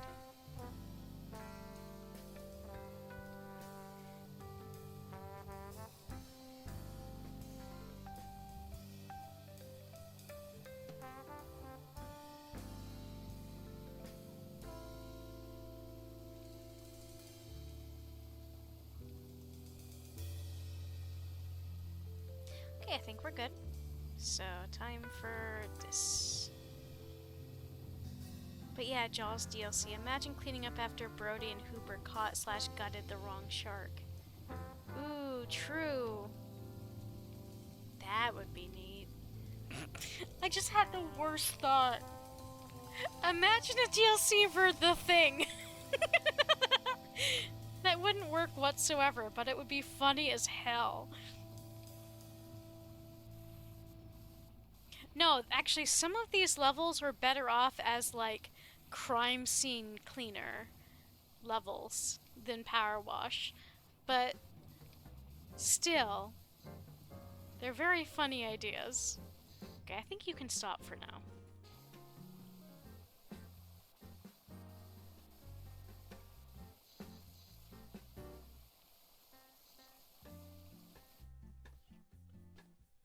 How do I get up on you? Shara, did you forget that there's such a thing as ladders?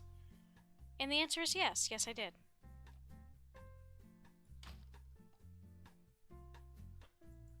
I often forget that ladders are an option in this game.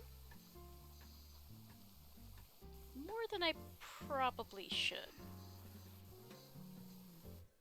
But object permanence is not my strong suit.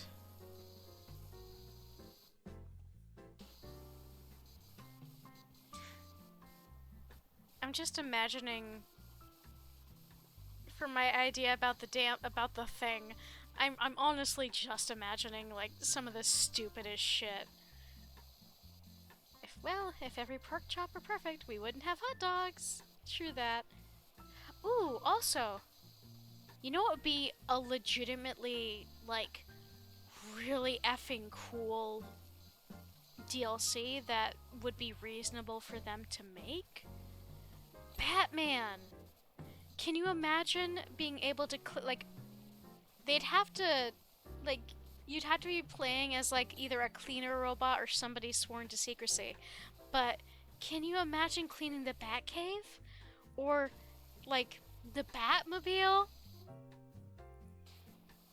And maybe even, like, if we expanded it to other parts of the DC universe, the, whatchamacallit, the um, the tower, the lookout tower in space. What if you played as Alfred? Alfred who has been gifted a power.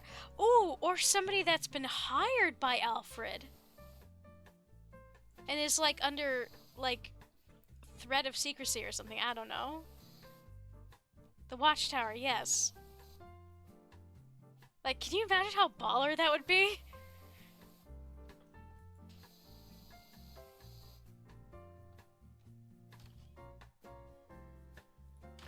God, that would be cool. I think I would die. I've named several of my special interests this day. Star Wars, DC, specifically the Bat family, Kingdom Hearts. Maybe Robin has to do it as punishment? You right?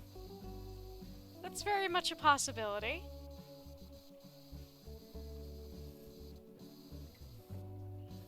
Wouldn't be out of the realm of possibility, rather.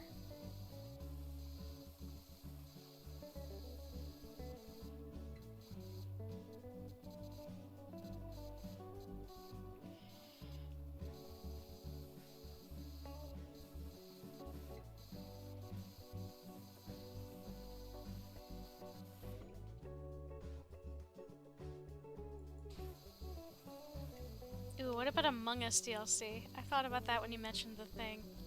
Yeah, because in and of itself, Among Us has like several references to the thing. Yeah, that would be also very cool. Not over here. Yes, this is what I meant. Because, like, those are... Obviously, you'd only be able to clean, like, certain parts of the levels. Because the whole ship, I think, would be too big. But that would be really neat.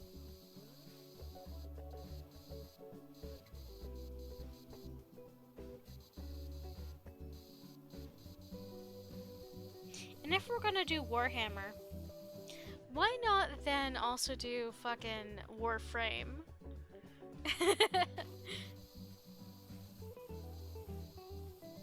Perhaps not cleaning many of the frames directly, but some of the more iconic, like, levels or battle arenas.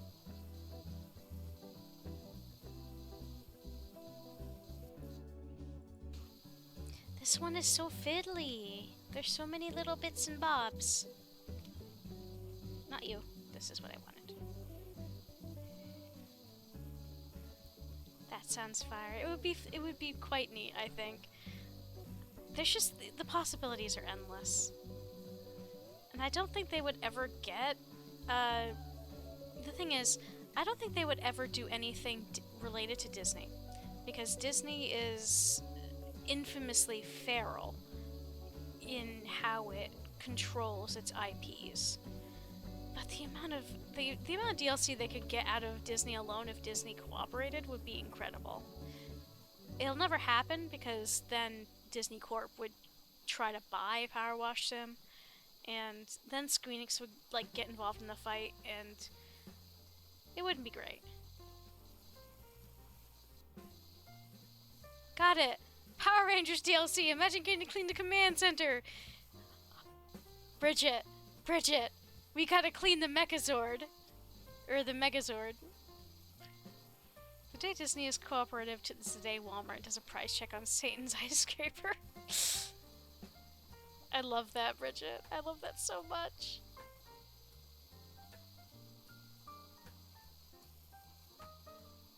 You're not wrong, though.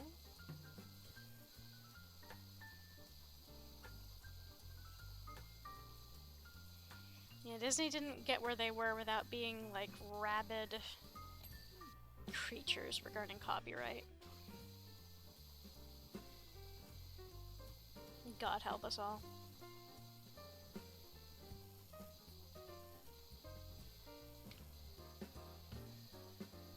Okay, seriously, how did you get this much dirt on the bottom of this thing?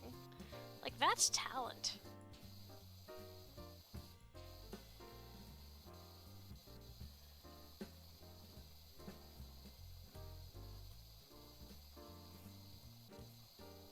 cleaning Rita's moon powers. Or at least, like, a big room of it. That would be neat. There's just so much that could be done. I know it's crazy dated at this point, but I really want to go back and rewatch the old, like, the OG Power Rangers. Like the room where Finster makes some monsters. Yes! God, imagine all the different types of, like, dirt you could get there that were, like, that would be unique.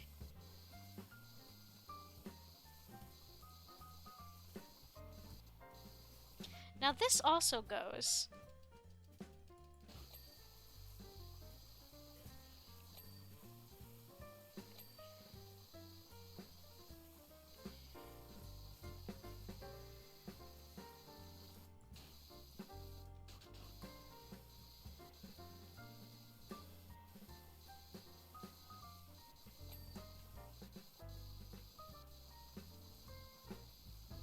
Yeah, I was gonna say, we're definitely not done yet. There's still several chunks of this that are still dirty.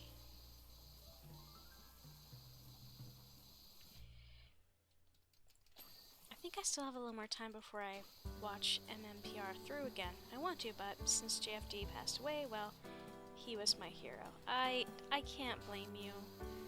That's so hard, always like going back to media where you know that somebody who was in that media is now gone.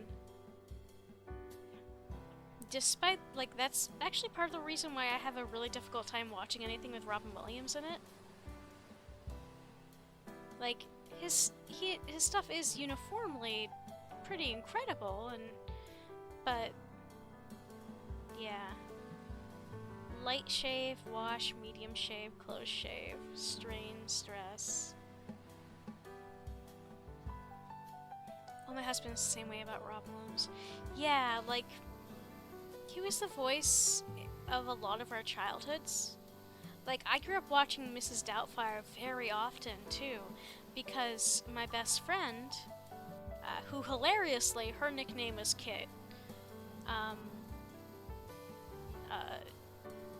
we used to watch a handful of, like, we had, when I was visiting her house growing up, we, like, always would watch a lot of the same movies multiple times. Mrs. Doubtfire was one of them. So that was a huge part of my childhood. And, yeah, it's difficult to watch some of this stuff now that they're gone. But I'm hoping I get over it soon because, like, these are, you know, these are things that, this is what remains of them in the public eye.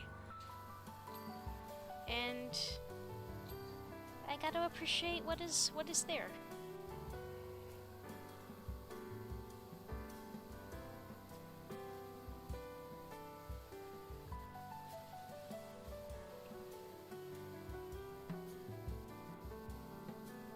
One of my old roommates and coworkers, speaking of this subject,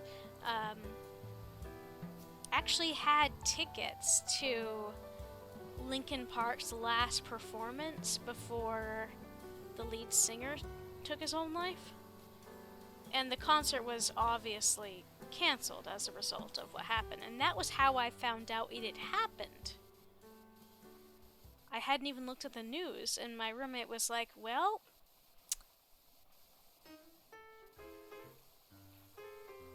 I guess I'm not getting a refund on those tickets. And I was like, what for? And he explained it, and I was like, well, this is sure a way to find out.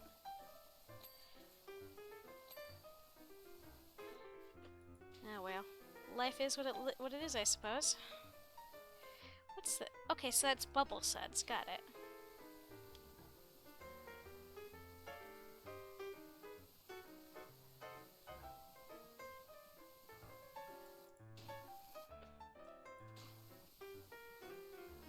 So, my brain keeps getting caught up on the thing.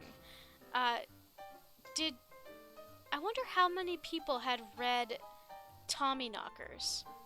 Or was that the name of that book? No, I'm thinking of a different book. There was a Stephen King novel that had parasite aliens. My dad used to call them shit weasels. And it reminds me of The Thing, and I think it was sort of inspired in part by The Thing. I think what hit me hardest about JDF was that he was like a younger version of my dad, plus martial arts. After my dad passed away, I would watch old episodes of MMPR to kind of fill the void a little, as it were. Then a couple years later, JDF is gone. Oh man, yeah. I can absolutely understand where you're, like, yeah, that makes a lot of sense. It's difficult when, like, people in the public eye remind you of, like, close family members or friends that are gone. It's a difficult situation to be in.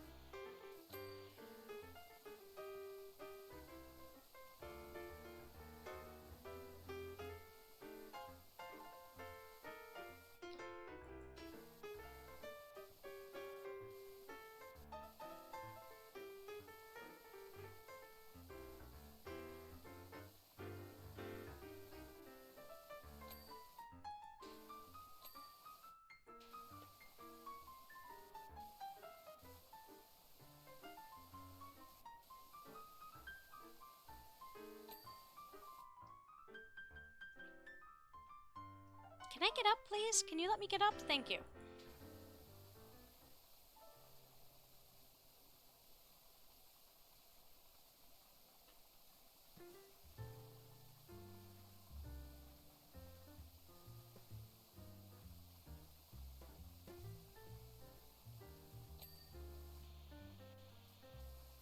I think we found where the vat where they dye the pride flags. I think you're right. Look at all these colors. Or not so much anymore, but before. Bless this mess.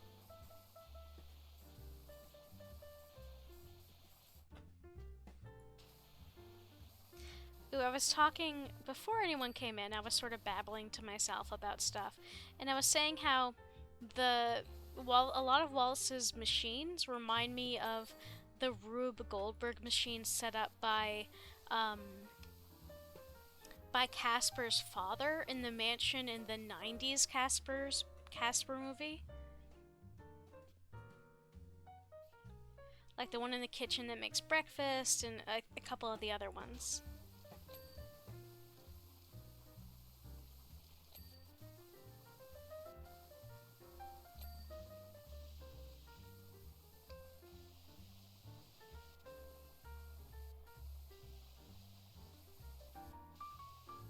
Give me a sec. I need to take a look at the diagram again, because if I'm remembering correctly, I think they're like drying whole sheepies, aren't they?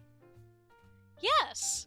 They wash the sheeps, they get sucked up and dried, and then they get they're brought here and they're shaved. So this bucket is for sheep.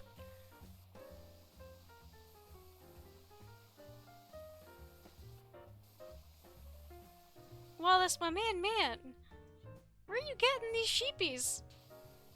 And did they consent to this?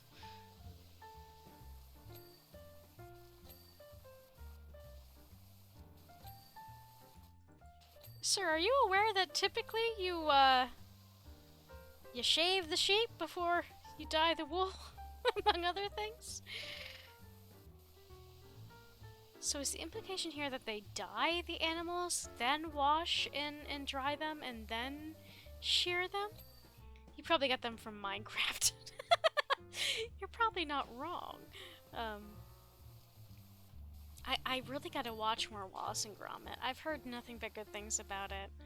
I heard that, you know, the humor can be a little different than what we're used to in the US, but I don't think there's any problem with that. Especially given that a lot of American cartoon humor is juvenile at best.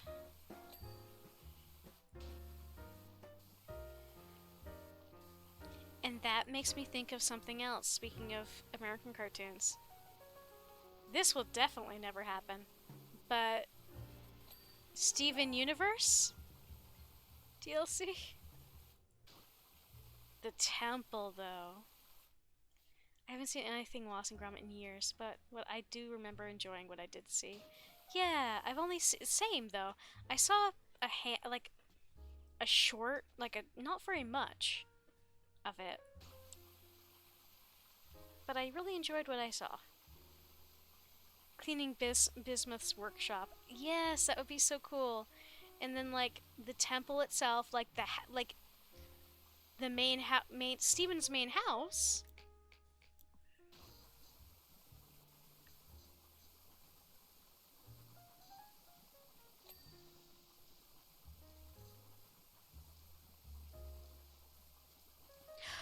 The so we've got a couple different vehicles we could do too. We obviously have uh um Greg's van is an obvious option for vehicles.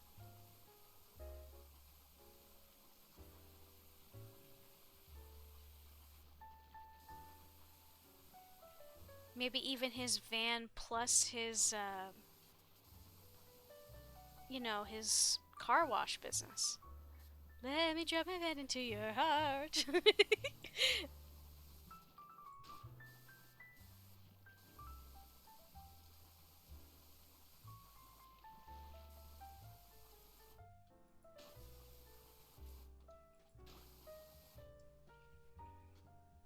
Work with me, please. Oh, that's still dirty.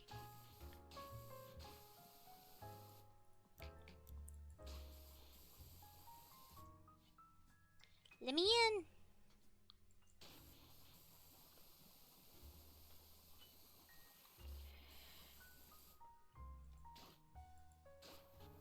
No, come on.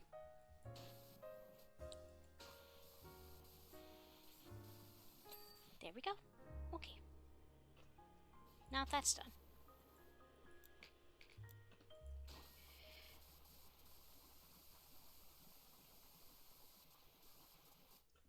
I feel like there's a lot of cartoons that, like, I mean, there's proof of concept. Just look at the SpongeBob DLC.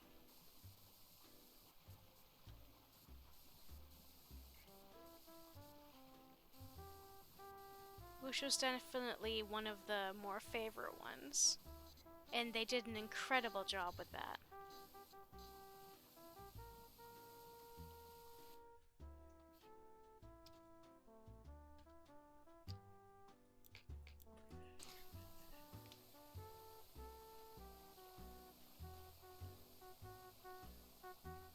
How's the volume, by the way? I should have asked that a long time ago. Is the music even audible?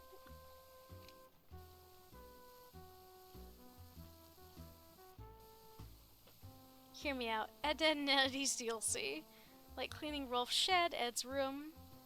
Good, good. Thank you for confirming, but that would be amazing. Okay, okay. Hear me out. Cutting Kids Next Door. No, wait! The Powerpuff Girls! Their bedroom! In Professor X's lab. Or Professor Plutonium's lab, rather, sorry. And saying Professor X just has me thinking about a,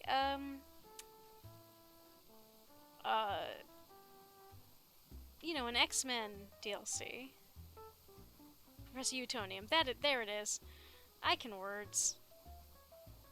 His lab, the girl's bedroom, Mojo Jojo's, like, evil lair.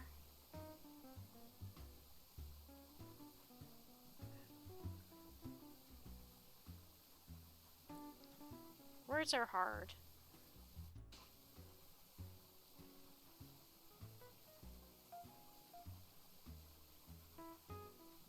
I'm glad this will be my last Sunday in a while. At work, I mean. Ooh, this is something I'll announce when I announce the relevant schedule, but my whole work schedule is changing. So, and as a result, I'm gonna have to push Friday streams from 8 p.m. to 9 p.m. because I won't get out of work until 7, and it usually takes an hour and a half or more to get home. So, that'll have to get tweaked.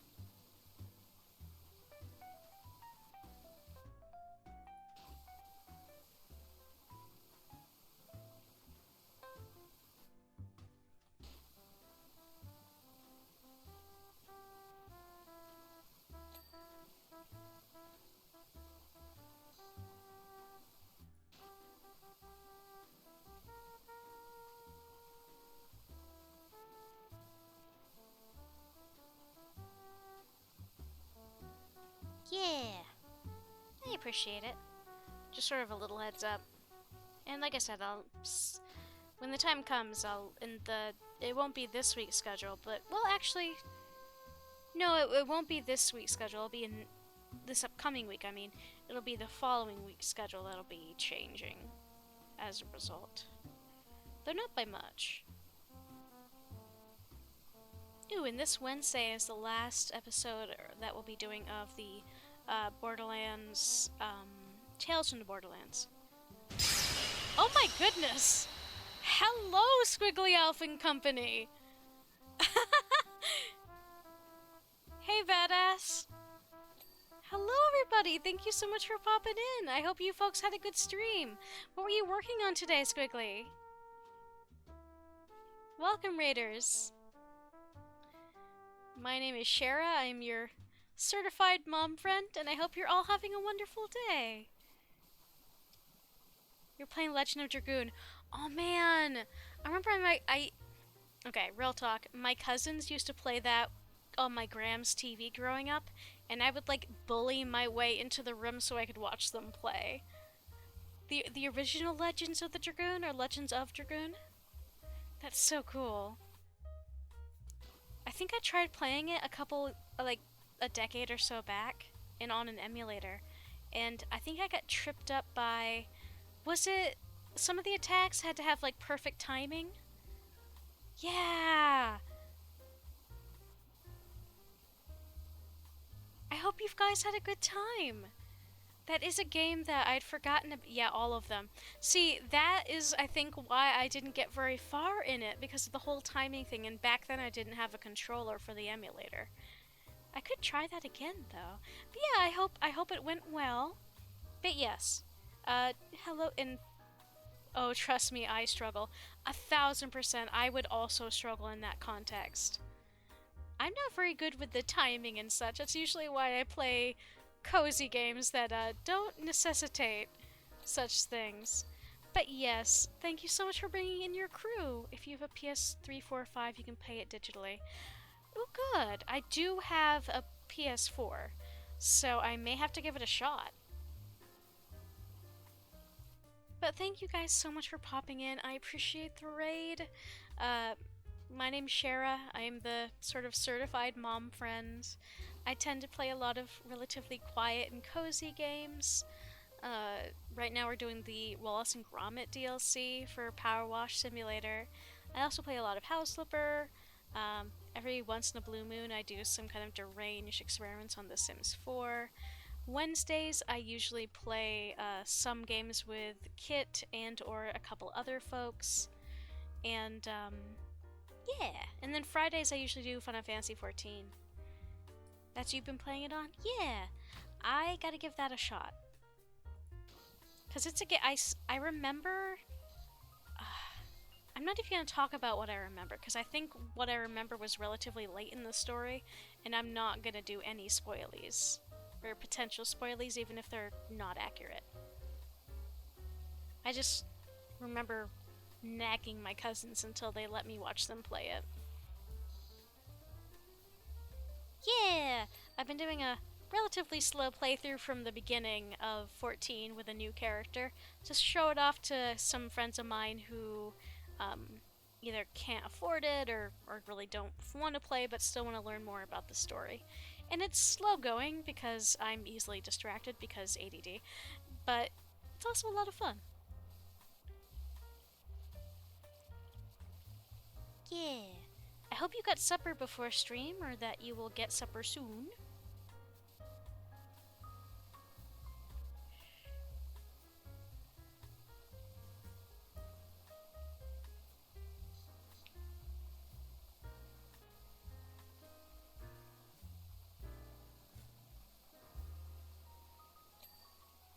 There we go.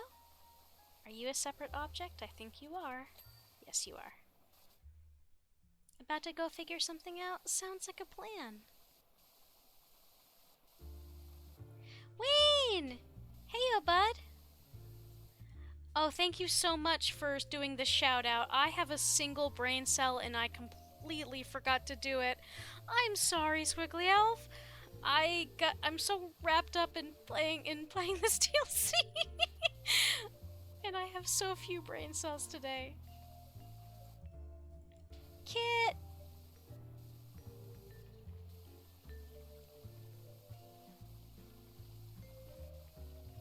PowerWash is serious business, clearly.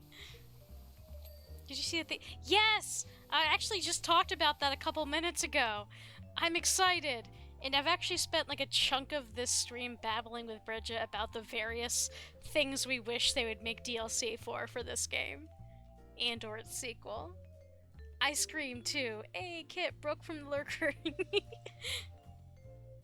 Let's see. Alright, so we got a lot of the main stuff done, which means I missed a bunch of little things. Let's start from the bottom. Workbench cabinet doors. There we go. Wall lights. Which of you? Not you. Whoop. Not precisely what I intended to do. Oh, hello. I love the term screamed. Screamed is very good.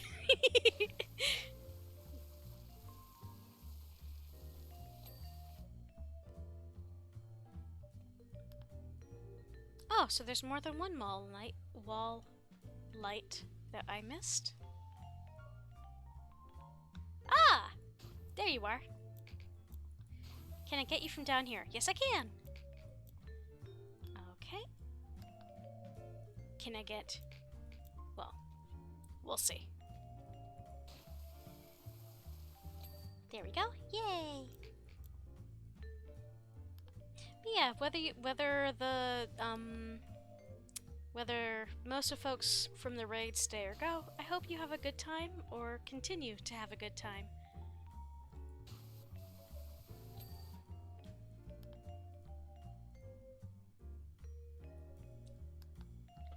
The drawing board was over here. Ah! Alright, badass, let's do the thing.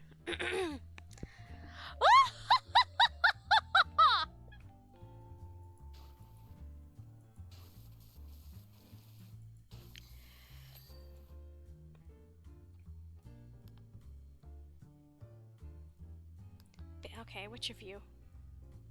I can probably get that from down here. Oop, not you.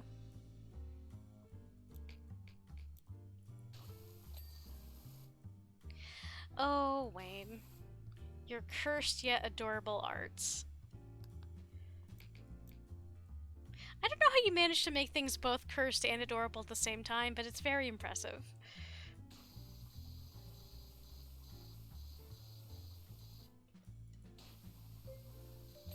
There we go.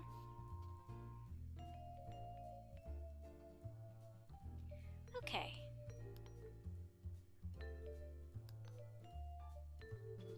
One of the auto wash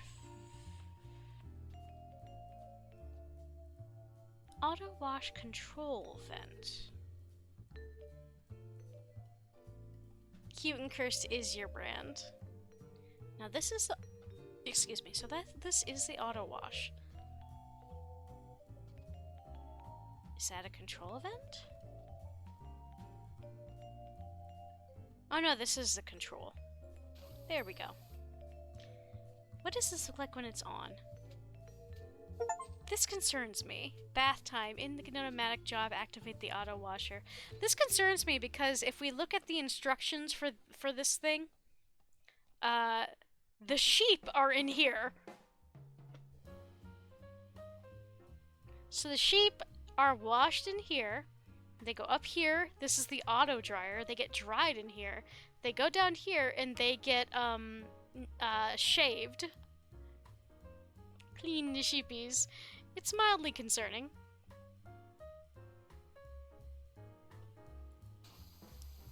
Okay, no, this one was fine. So the auto dry plaque. So it means that. Okay. Can I get what's actually still dirty on this from down here? I think some parkour might be necessary.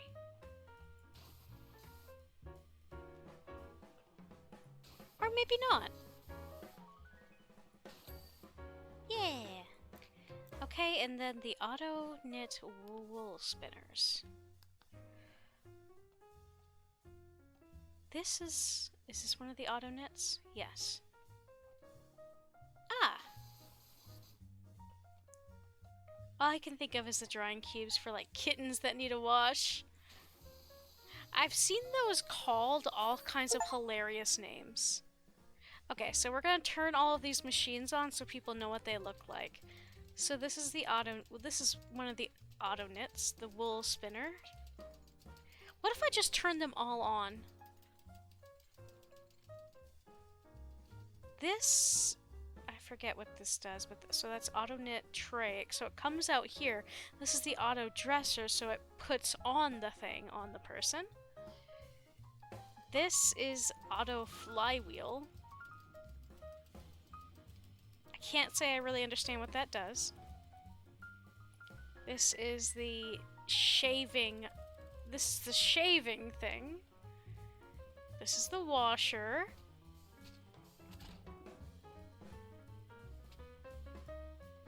Altogether, a concerning...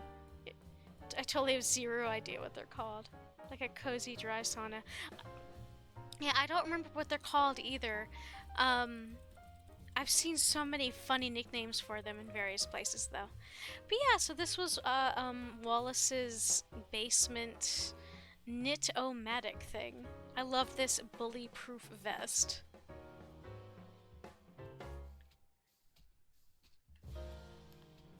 Yeah, this place was filthy.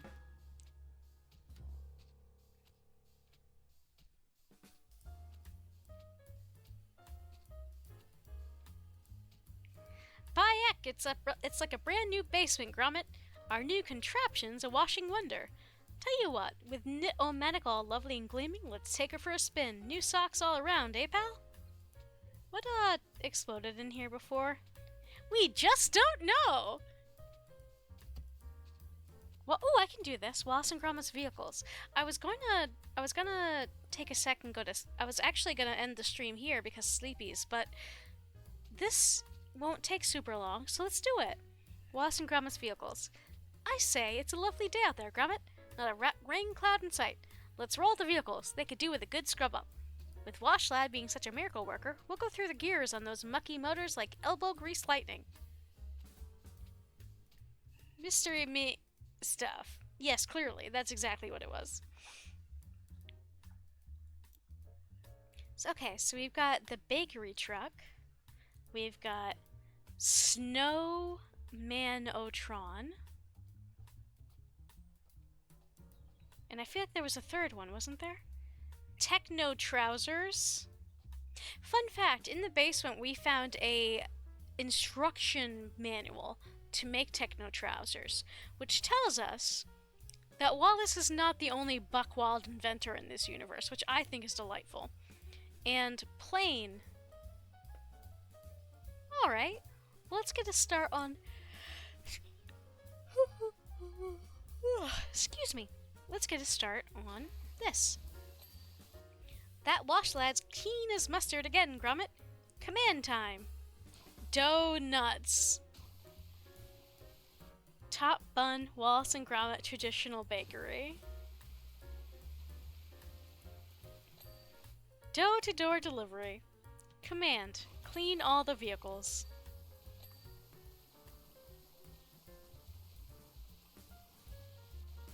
Well, now, wait, what is this? Strawberry jam.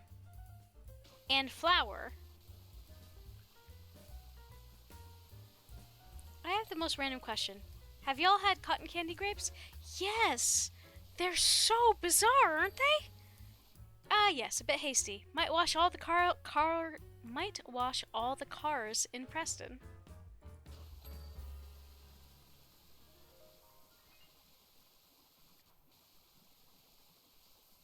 Command, clean all the vehicles in the front yard, please.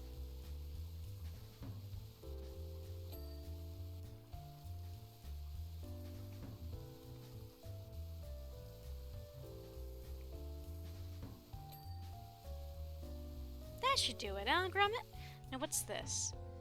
Flour and egg. Got it. So the really cute thing about this is that Gromit communicates in this game via like emojis. I love everything about that.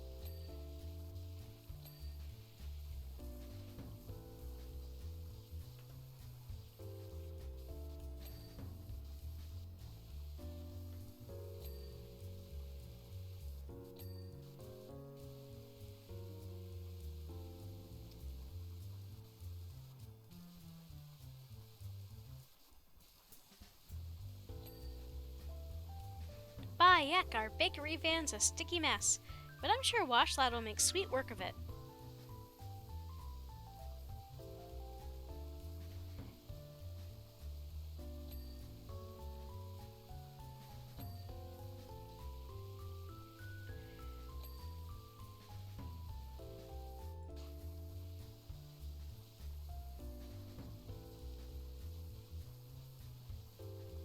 If this is what the outside looks like, I'm rather concerned about the inside, sir.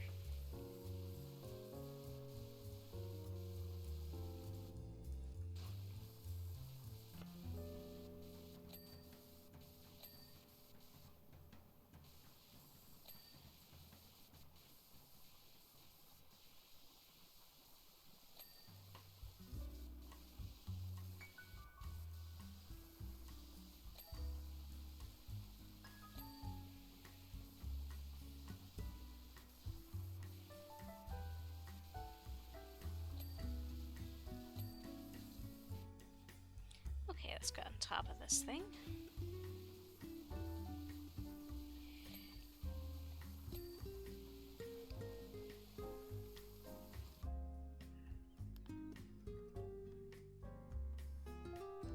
That tracks it.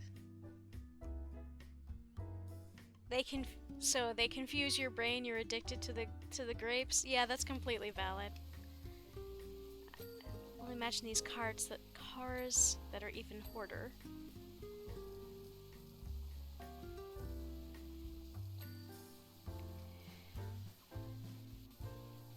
Are you a separate object? Nope. Okay, good.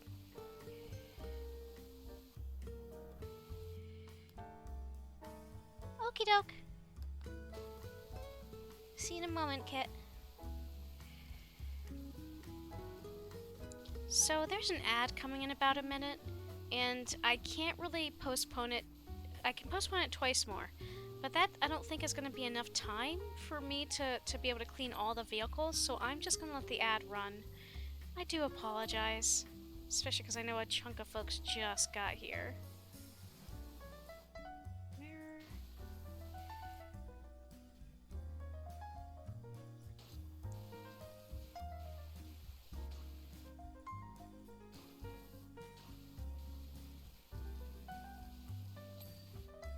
Yeah, I suppose. I still feel a little bit bad about it, though. Twitch overlords tell us so. It's true. And I was hoping that I could zoom through these cars before our vehicles, but it ain't gonna happen.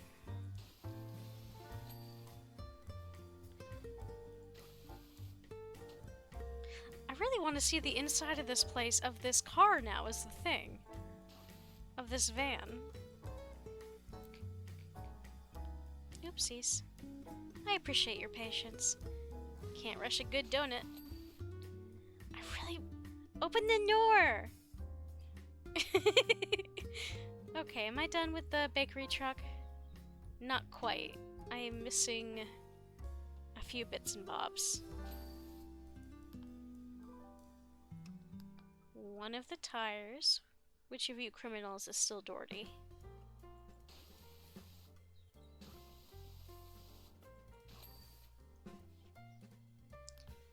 Yep. I guess one of the other tires. Wait, I just cleaned you. Why are you still dirty? Oh. It's... I cleaned the hubcap, but not the tire. Got it.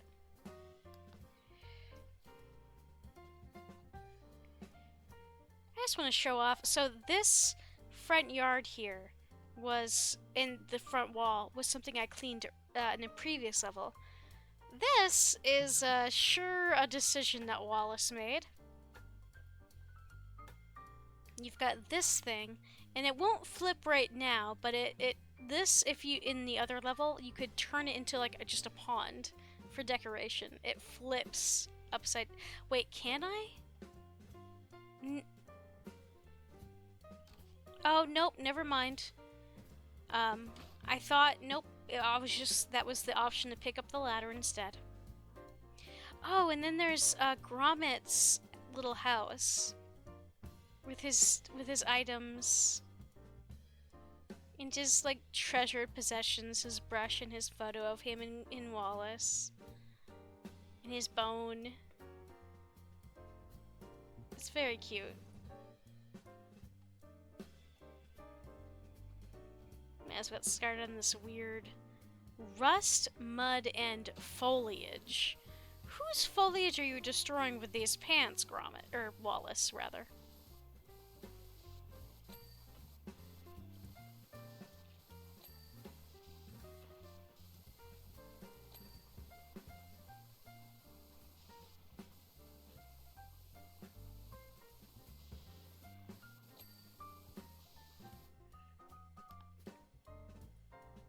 My ad consisted of an older dude making killer pancakes and taking Gen Z slang to his kids.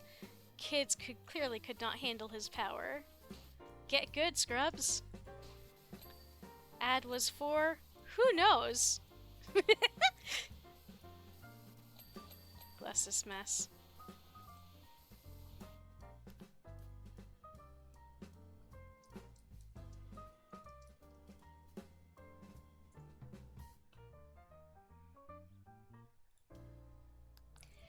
Okie doke.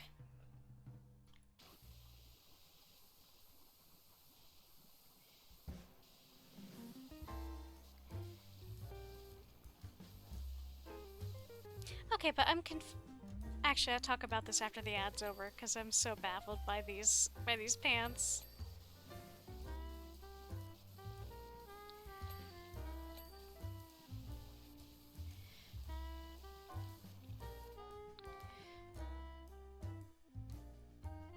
Oops, where's my thingy?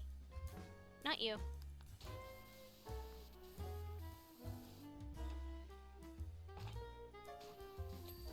Hello, my dears. Thank you for your patience with the ad. I know they're aggravating, but if I don't run them, Twitch is going to run them anyway, and 1 hour allows us to prevent pre-roll ads, among other things. So, I took the ad break to clean this techno trousers, which confused me a great deal because...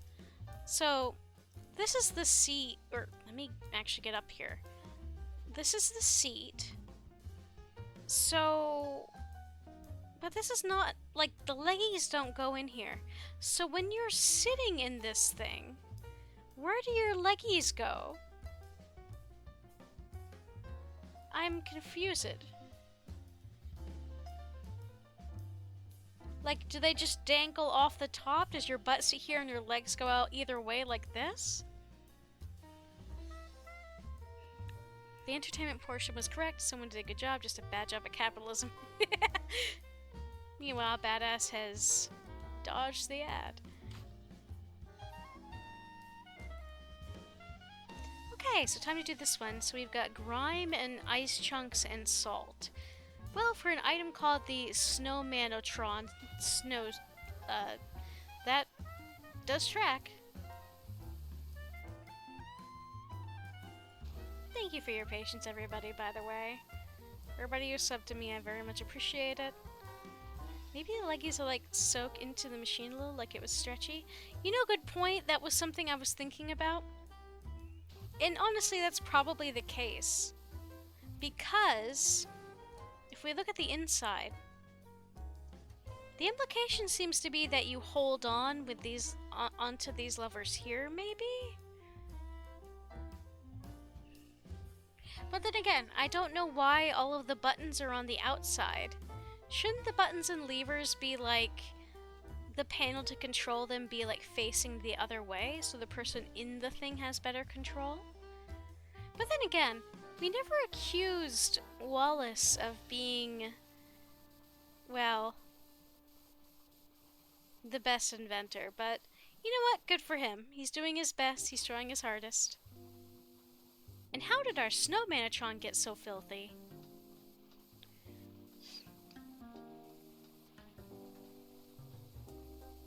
I don't know, ask us New Englanders after a winter of like sand, salt, and dirt on the you know, after winter. Not been filling it with mud pies, have you, Gromit?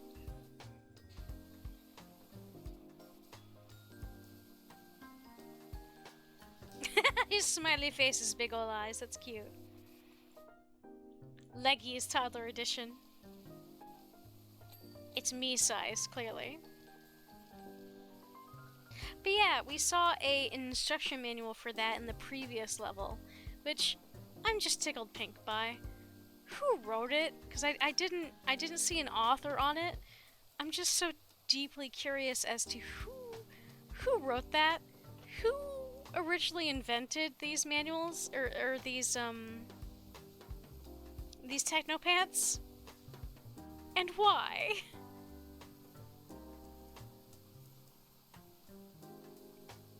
I mean, it is a vehicle. We're here cleaning it with the other vehicles. Its purpose is simply unclear.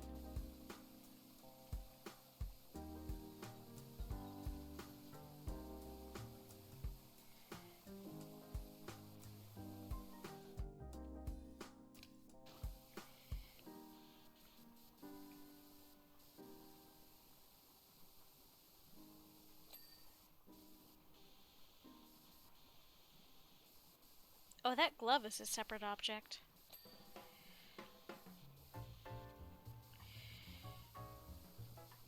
Okay, you can scoot elsewhere, but... I guess maybe you can't.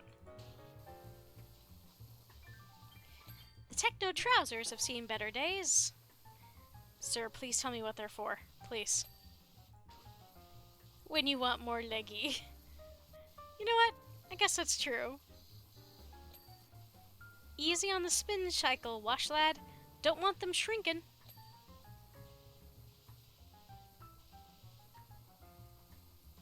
By the way, we are Wash Lad. We are this little robo that Wallace created. And we are quite small. We're at least in most levels, our head barely comes up to just above the seat of most chairs. Wee little. We're even smaller than Gromit.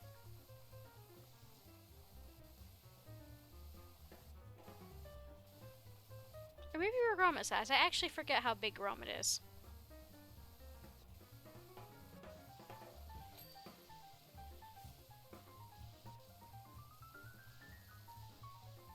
We're just a little guy.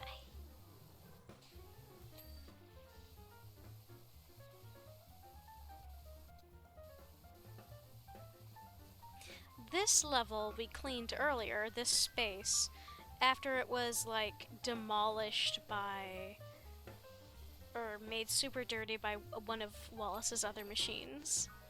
His machines, at least in this version of, at least in the DLC, a lot of his machines are going haywire.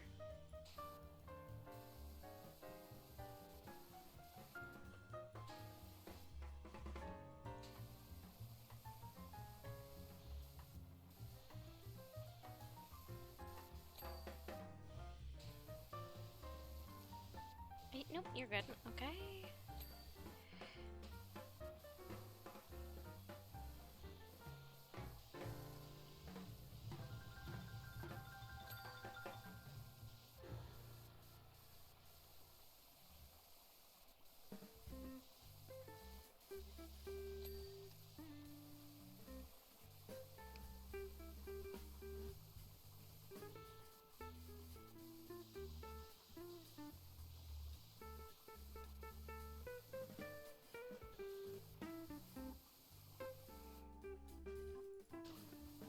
For obvious reasons, this song reminds me of Applejacks, which also makes me think about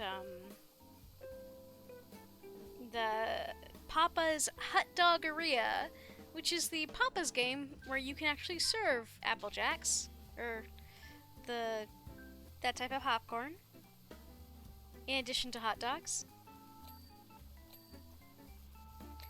I don't think that one has ever been... The best version for it is currently on iPad, though. I don't think it has been re-released for the PC. The only two that I'm aware of that are currently on Steam are Freezeria and Pizzeria. We've already played Pizzeria on stream. I never paid too much mind to the music in this, but it's kind of unhinged. Oh, so this music is not from the game. This is just random music I found to go in the background, because this, otherwise we would just be listening to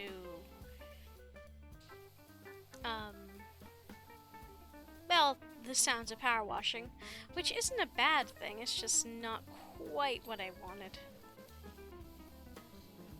This is just a random playlist I found. I kind of wish it had its own music, or more of the time, but I also understand why it doesn't, because Power Wash Sim as a game as a whole is really meant to be like a quiet solo experience. Cracking! Wash lads hit the fast lane, really motoring now. It complements the experience? Good, I'm glad.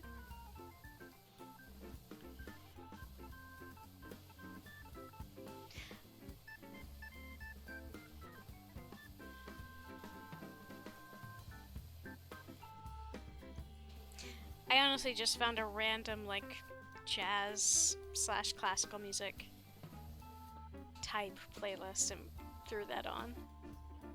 As that is sort of the closest you get to the music from the actual movies and show for Wallace and Gromit, to my understanding. Can you let me out, please? Thank you. Okay, where is the rest of the dirt on this thing? Right there, it looks like.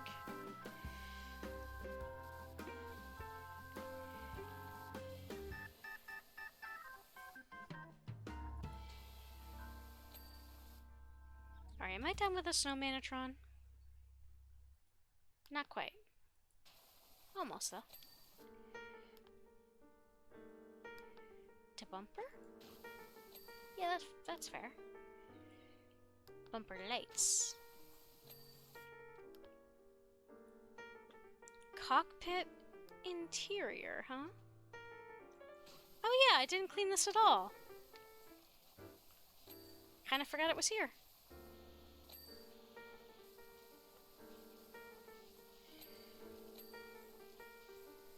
Eject. Start.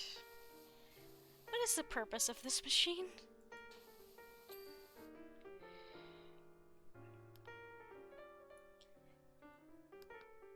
Where is the handbrake? Right there.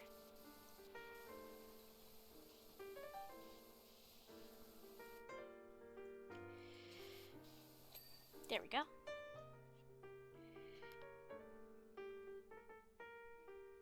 I sometimes find it very funny what items, what amounts they arbitrarily assign to what items. The handbrake is worth 75 cents to clean. Now what was... I came up... Side door, not back door.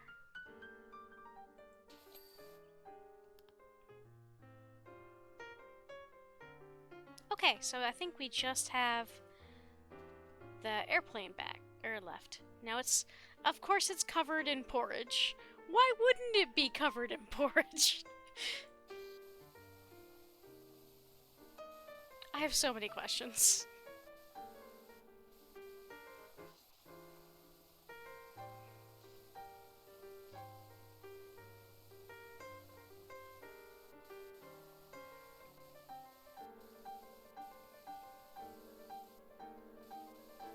Oh, by the way, I think I showed off Gromit's house during an ad break, so I wanted to show it off again because it's wicked cute. He's got all his little books. Excuse me.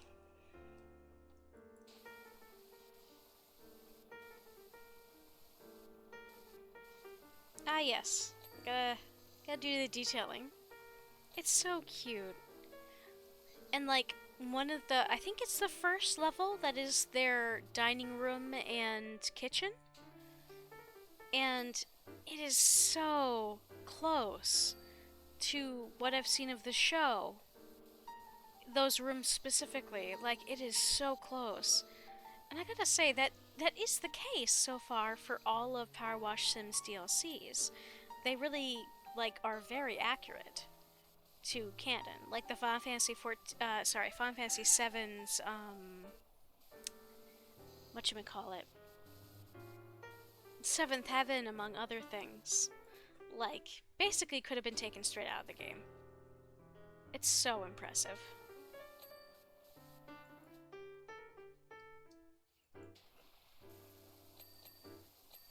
Thank you. Plain Sud cannon. Is it intended to clean things? Because it just says plain, it doesn't say cleaner plane or whatnot, so the purpose of the plane is still rather unclear. I love when there's a lot of care and detail put into stuff like that. Yeah, overall, like, in like the SpongeBob DLC, like, could have come straight out of the cartoon. I don't know a lot about Warhammer, but the Warhammer DLC seemed really on point. The Tomb Raider DLC definitely was. I'm just super impressed by the amount of effort the team puts into stuff. And when they create like original content or stuff that they have more freedom with, such as the Alice in Wonderland DLC, like, that was stunning. Those levels were like whimsical and colorful and beautiful on a level that was just really captivating. So overall, like, I love what this dev team has done with all of these levels.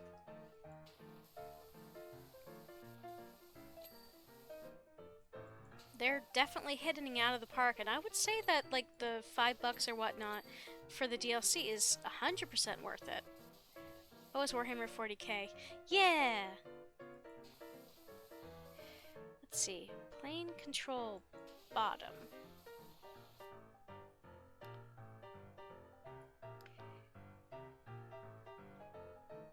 Yeah, I personally, and I talked about this before, was not a huge fan of the Warhammer DLC, but that's not because it was poorly made.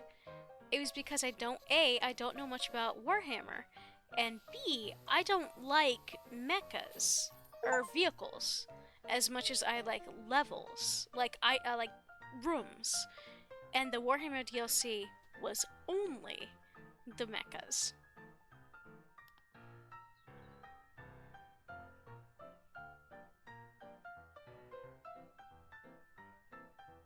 That reminds me, I gotta finish Space Marine 2 with my buddy. Yeah! I've heard good things about Space Marine 2. Well, you zoomed through that, Wash Lad. Pole position cleaning. What do you say to a test drive, Gromit? And I think this might be the last level of the DLC, the Moon Rocket. I'm not gonna start this tonight because I do have to go to bed. But, yeah. I want to show y'all... So yeah, this was the first level, their dining room. Can I... Huh, nope, it won't let me rewatch the cleaning thing. That's a shame.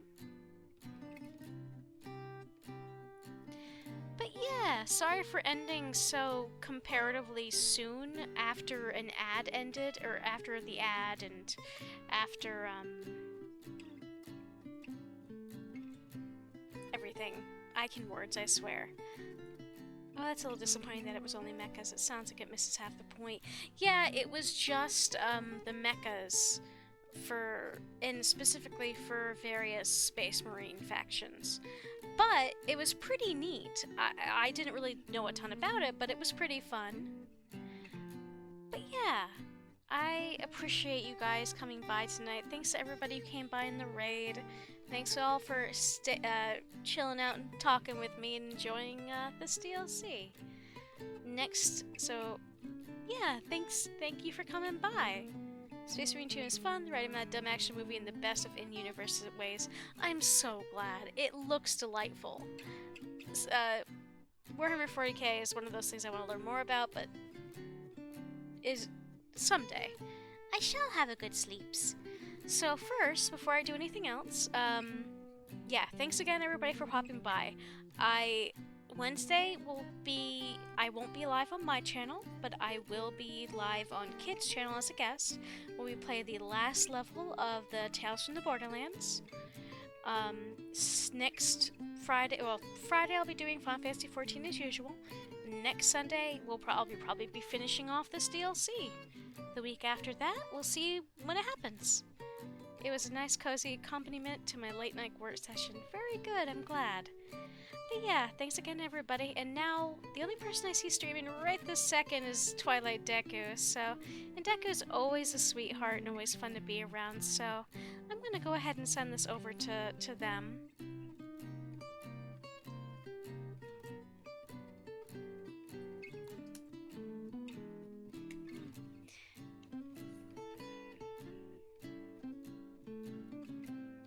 But yeah, everybody. Appreciate your presence, and take care, stay safe. Until we talk again, have a good one. Get good sleeps and have a great night, everyone. Agreed.